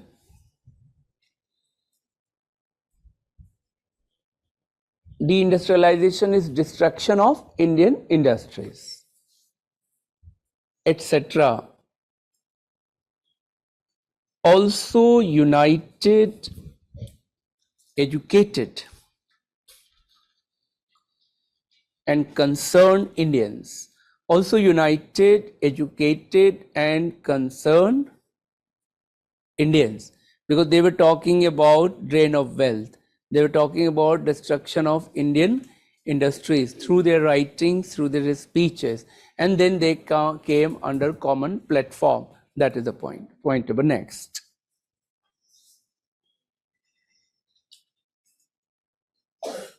Modern liberal political ideas.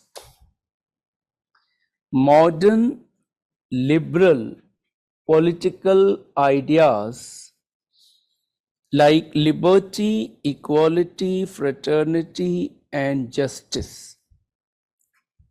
4 words: liberty, equality, fraternity, and justice. Influence the minds of educated urban Indian.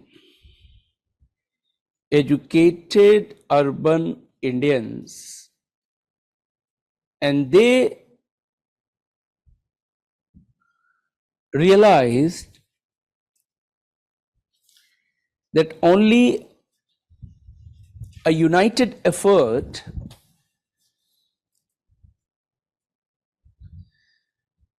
could achieve this objective. United efforts could achieve this objective. Which objective? To get liberty, to get equality, to get fraternity. If you are divided on the basis of whatever identity, you can never achieve this goal. And these are all part of preamble. So that shows that Constitution wanted you all Indians to be free, not only from British, but also free from another Indian. Poor to be freed from rich, Dalit to be freed from upper caste, women should be freed from zulm of her pati or from the clutches of her husband or male.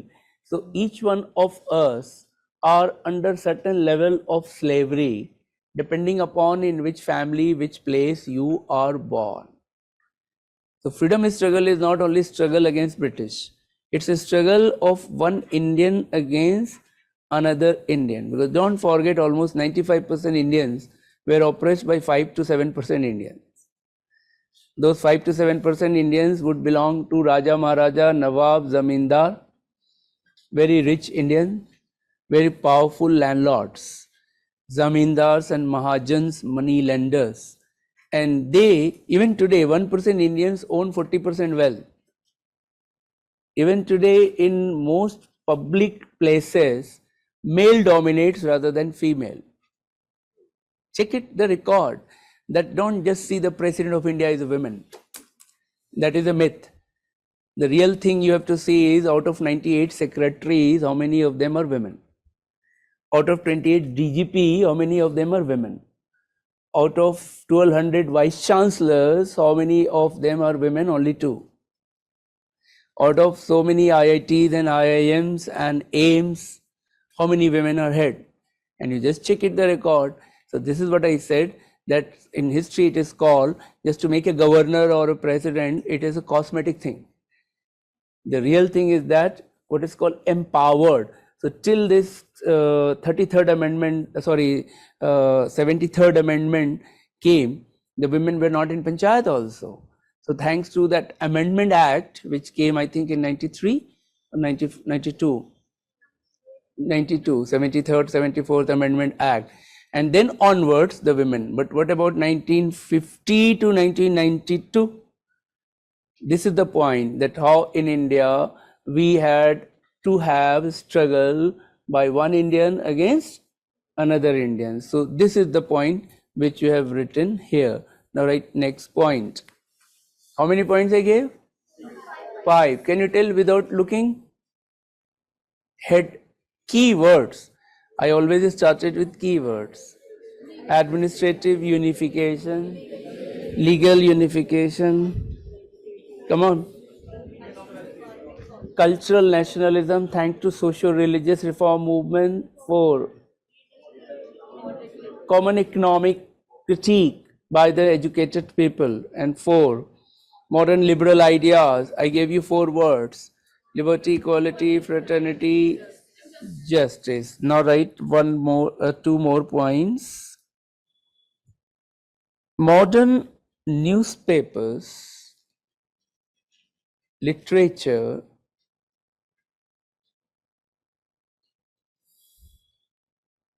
magazines spread scientific ideas like, what are scientific ideas? Like rationality, logic,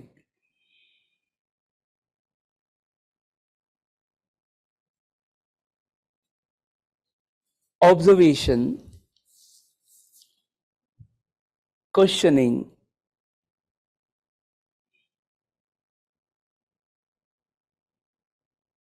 and highlighted public issues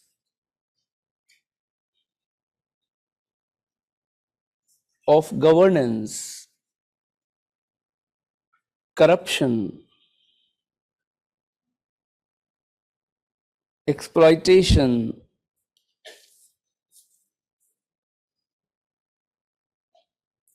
insensitiveness of bureaucrats,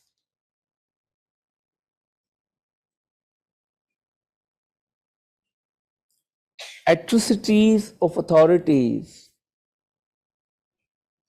insensitiveness of bureaucrats, atrocities of authorities, including police, helped in creating anger and awareness, helped in creating anger and awareness. So I told you Zama and Makkah. You start thinking the world of modern age and the world of medieval age. World before press, world after press. Huge change, world before and a world after. Can you imagine huge change, world after press? Now in India, press came much later compared to Europe. Where it came first? No. Not German, not Italy, not China came paper first. Where the first printing machine came? No. Oh my God, तुम लोग school quiz में नहीं लेते थे क्या हिस्सा? ये तो स्कूल क्विज का सवाल है, यूपीएससी का नहीं है. Gutenberg 1452 Portuguese published this Bible, that is the first printing thing in the world. No, Portuguese. Are you getting? No, he might be, but it was published by Portuguese. So, Bible was the first, but in India it came after 200 years. And that is why in 18th century you would get newspaper and magazine published. So what is the advantage of printing machine? Think quickly.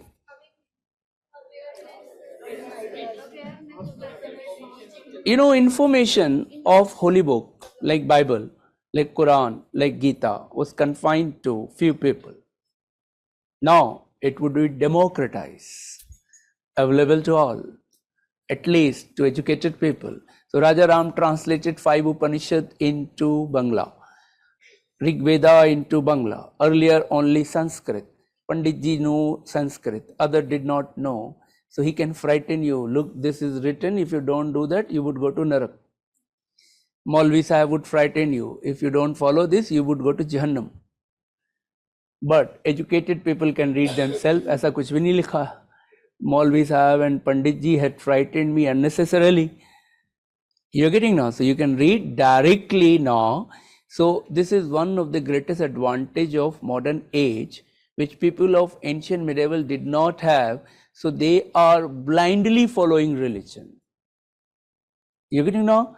In modern age, you can directly read the book and you can directly connect between you and God.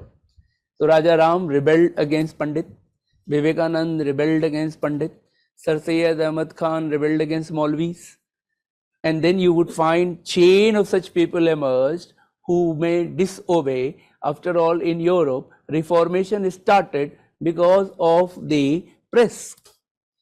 This Martin Luther, what he did, he would publish all those articles from the Bible and he would ask from where it is written that the Pope can do this, can't do that theory, and he started pasting all the theses in front of the church gate, which led to Reformation and formation of what is called Protestant movement, because they were actually protesting against the church and practice, and that led to series of reforms. And once they reformed, they developed. Once the Europeans freed themselves from the clutches of priests and started thinking rationally, then they started developing. Indian subcontinent people are still under the control of Maulvis and Pandit. So obviously they are not allowed to think rationally, and when you are not allowed to think rationally, how can you create Vasco da Gama or Columbus or Newton or Galileo or Stephen Hawking or Albert Einstein? Each of them had questioned religious doctrine given in their holy book also.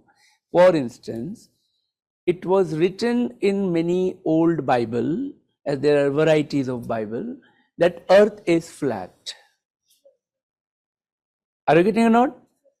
It was written in many Hindu books that going abroad would be sinful act. If you go, your dharma and your kasta would be polluted. You know that? It is written in many Muslim literature that a woman should be slapped even if she protests.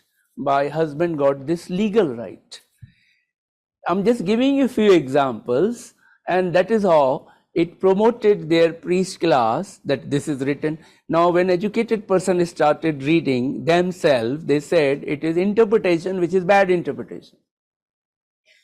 I hope you're getting this point. So this happened in Europe because of the printing, and a lot of people started writing. In India, we were heavily dependent on Maulvis and Pandit, who just expertise few mantras in Arabic or Sanskrit and control your entire social life, your cultural life, and you can't live without them. And they started impacting your thought process also, your customs and your traditions also. So one reason why we are still very orthodox people, especially for women, especially in the hierarchy, is because we have yet to free ourselves from the control. Kabir was much modern in medieval time. He was saying have a direct contact between you and God. Buddha was much modern in ancient time. And Ashoka was very modern in ancient time. We are still medieval in modern time. One historian called Ramchandra Guha quoted a very famous Kannada writer Anantamurthy. In India, our men lived together in 2 centuries, 11th century and 21st century. What is it? 11th century, Chauhan period, Gauri period. Are you getting or not? And 21st century, our age. How?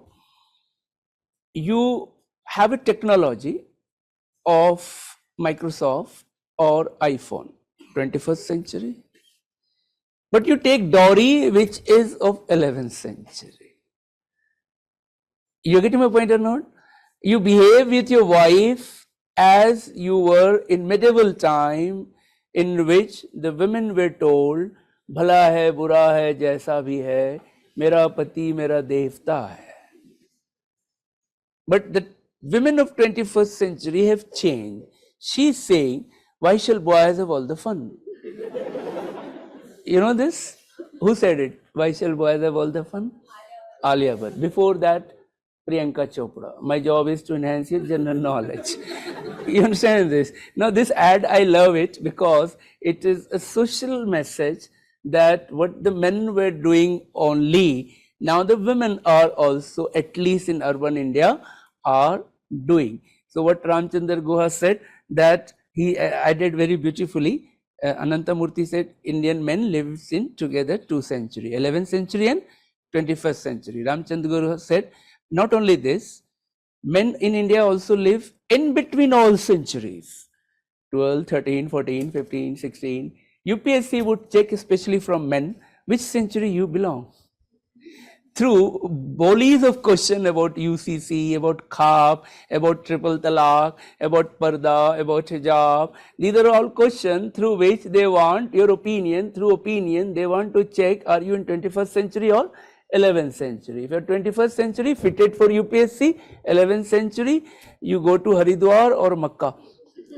Please don't mind. My examples are to make you understand carefully what this exam is actually hoping from you. You understand this? एक joke है इसी thought पर 11 21st century पे. हमारे jokes भी history के सारे thoughtful होते हैं, right, with a purpose. Indian men, they want contrast his wife as modern, educated and beautiful as Aishwarya Rai, but she should work at home like a bai, like a maid. You know that? This is the contrast. Somebody replied from men's side, it's not only this, it is wrong. Indian women, she want her husband as rich as Mukesh Ambani, but must behave like Dr. Manmohan Singh. Are you getting? So this is a counter joke to make a balance. Okay, I hope you understood. Out of 5 points, now write next point. Can you think yourself which could have united Indians in 19th century after 1860s, 70s, 80s, other than this? Yes, so write it down. Modern means of transportation and communications. Modern means of what? Transportation and communication, such as, tell me, which should be the first in your mind? No. My time is 1860s, 70s, 80s, right? You know, in this exam, IQ is very important. Presence of mind is very important. So use something and tell something which would have been more in use, then less, then less, then less. And the topic which I have given, transportation and communication, right? So in transportation, which is that which united almost a vast part of Indians, if not all Indians. But you know, railways would come slowly. In 1860s, I checked the record, by 1885 or 1890, 5,000 square kilometer. 5,000 length of railways, which is in later on more than 1 lakh, 85,000 length. So it would be roads. So write it down. Modern roads, railways, post and telegraph services. Roads, railways, post and telegraph services helped in connecting Indians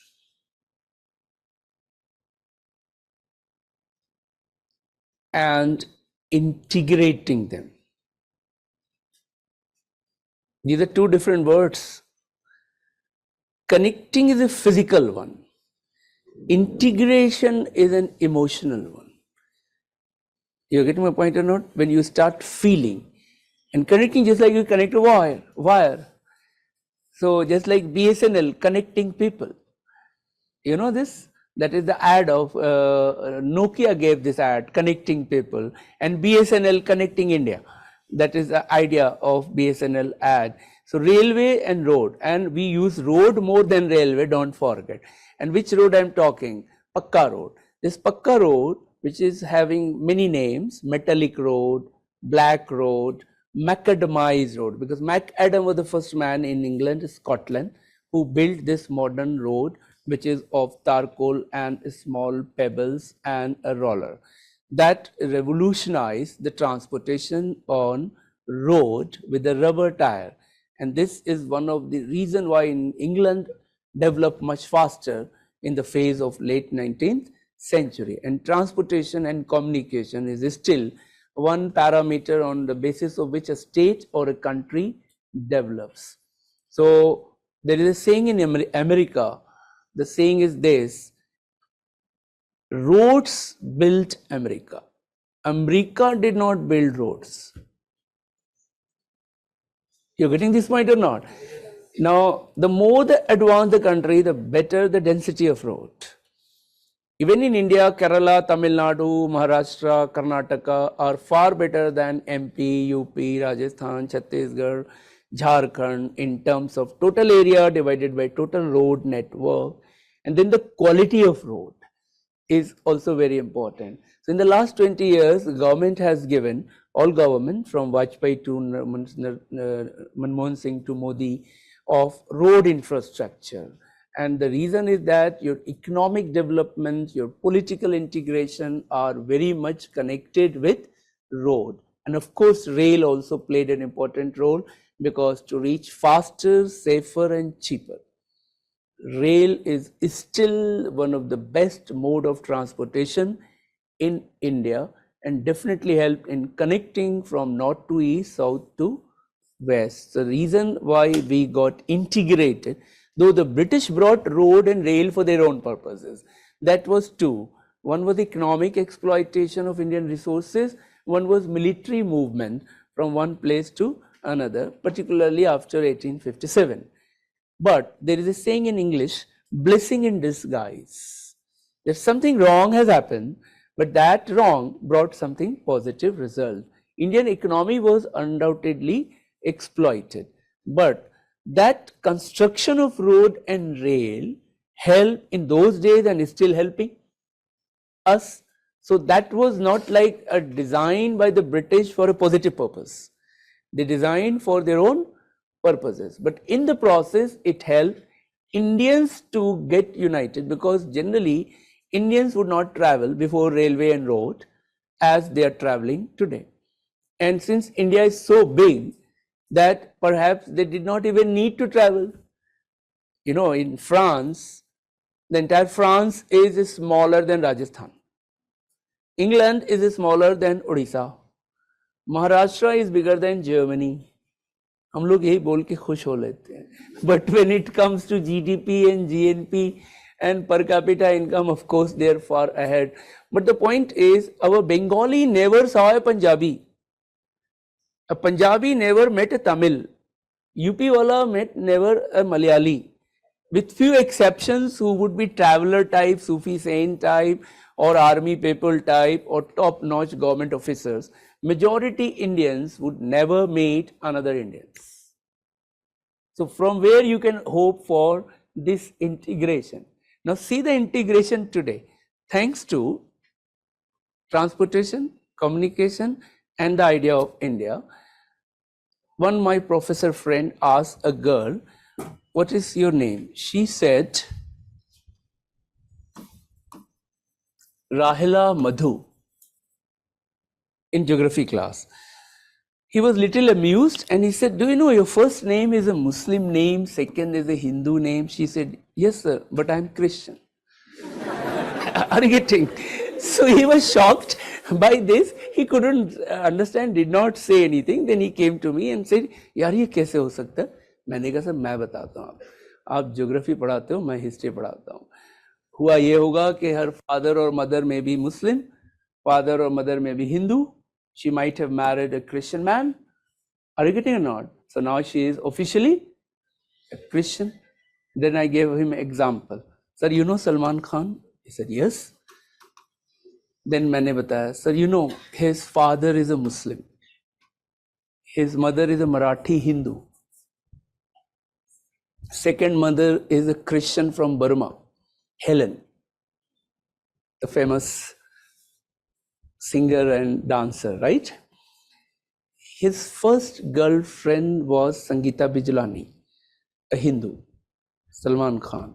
Second was Somi Ali, a Pakistani. Third was a Hindu, Aishwarya Rai. Fourth was Katrina Kaif and NRI. His brother Arbaz Khan married a Christian girl, Chaya Chaya, Malaika Arora, and started writing Khan, right? His sister, real sister, married a Hindu man called Atul Agnihotri. How secular the family is. And how much they have integrated almost entire India. In fact, the entire Bollywood, if you look at, they're very well integrated of almost all type, like Dharmender is from Haryana and Hema Malini is from Tamil Nadu. And they married, and one is a Jat and one is another community, not completely contrast, you know this? So if you look at, because of this integration in modern time, in Bombay, in Delhi, in Madras, and the reason is this: you have a university in Calcutta where you studied, you may practice as a lawyer in Bombay, you may become a judge in some other state, your wife may come from another state, children may be studying in another state. If you just take it armed forces people, majority people in army can never really live in one state, and their children can never study in one school. You know that? They have to travel from one state to another. Suppose up to 12th standard, he has already seen 5 state, 5 school. So he would forget कि मेरा असली घर कहाँ था. And the only asli ghar he would remember is India. That is the point. That how this help in integrating. So at least today, there are at least 30% Indians who are migrant. In Delhi, almost 95% people are migrant, including Kejriwal. Are you getting now? कि ना दिल्ली का chief minister Delhi का है, ना LG Delhi का है, ना commissioner Delhi का है, ना हाई कोर्ट चीफ दिल्ली का है, सिर्फ दिल्ली का अपना बिरयानी है. Okay, so this is very interesting that across the country, if you go to Bengaluru today, there is a very famous road, Brigade Road, right? And you just walk in the evening and you won't find Kannada people. Are you getting? And majority people are from North India or West India or almost entire India in one street, because that is IT hub. And entire India lives in Gurgaon, in Bengaluru, in Delhi, in Bombay. This happened only from 19th century. It did not happen in Mughal India, Maurya India, ancient India. So you did not have that kind of nationalism in those days. This is why Zama and Makkah is very integrated, and it is connected with economy, with the technology, with the political process, with the social reform. I gave you almost 6-7 factors, and you must have noticed इसमें economy भी है, social भी है, technology भी है. You remember this?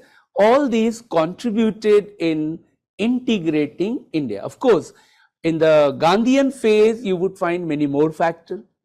Post-independence, you can say cricket is also a factor which has united Indians. Cinema is also a factor which has united a large part of Indians. So today the number of factors are more, like you have more public sector, SAIL, BHEL, GAIL, RAIL. Have you seen SBI? You travel across the country, SBI का एक branch जरूर मिलेगा. गरीब से गरीब call नहीं होगा बेचारा एक SBI का और एक post office वाला. Everywhere. You may not get ICICI and HDFC, but definitely you would get Indian Postal Department and SBI, because these are government. So anything which is related to India anywhere, that would give you a sense of one nation. So India, it is said by Tilak first time and then by current historian, India is a nation in making. What I said?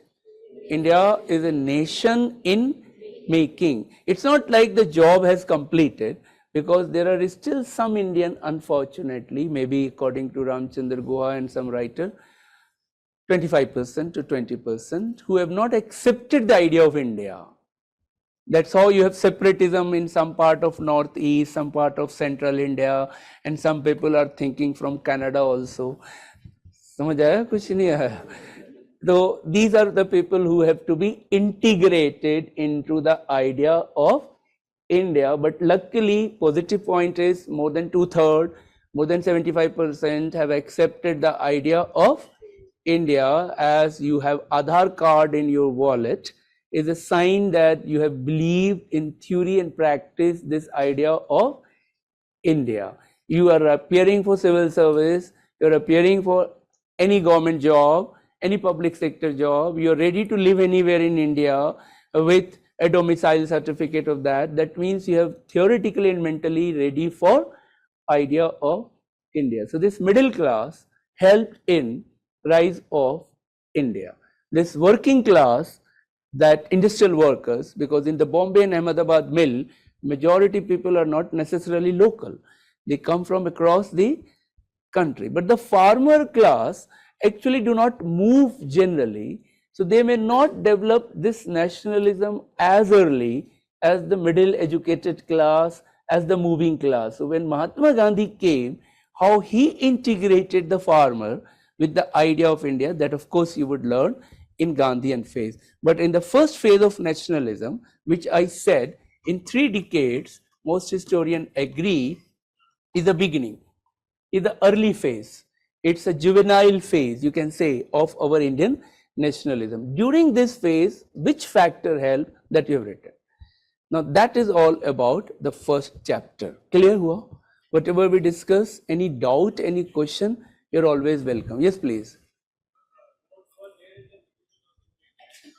Absolutely right. But that was not Pakka road. You remember I told Pakka road, metallic road or macadamized road, which you walk here, Pusa road.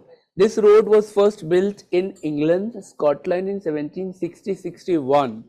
In India, it came in 1820s, 30s or 40s. Railway came in 1853. Clear? Yes. Please be seated and then ask. Oh, that is a part of socio-religious reform. You would definitely learn in another class. Yes, yes, please.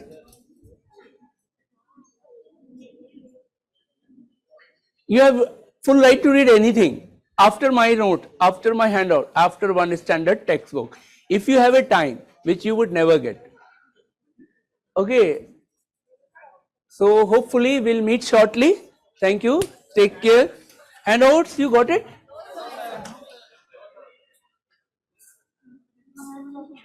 Okay, you can get it from outside. They have already brought it. Some of you got it, I suppose. Some, if not, it is available. Okay. Online people, you will get it on your portal. Thank you very much. Thank you.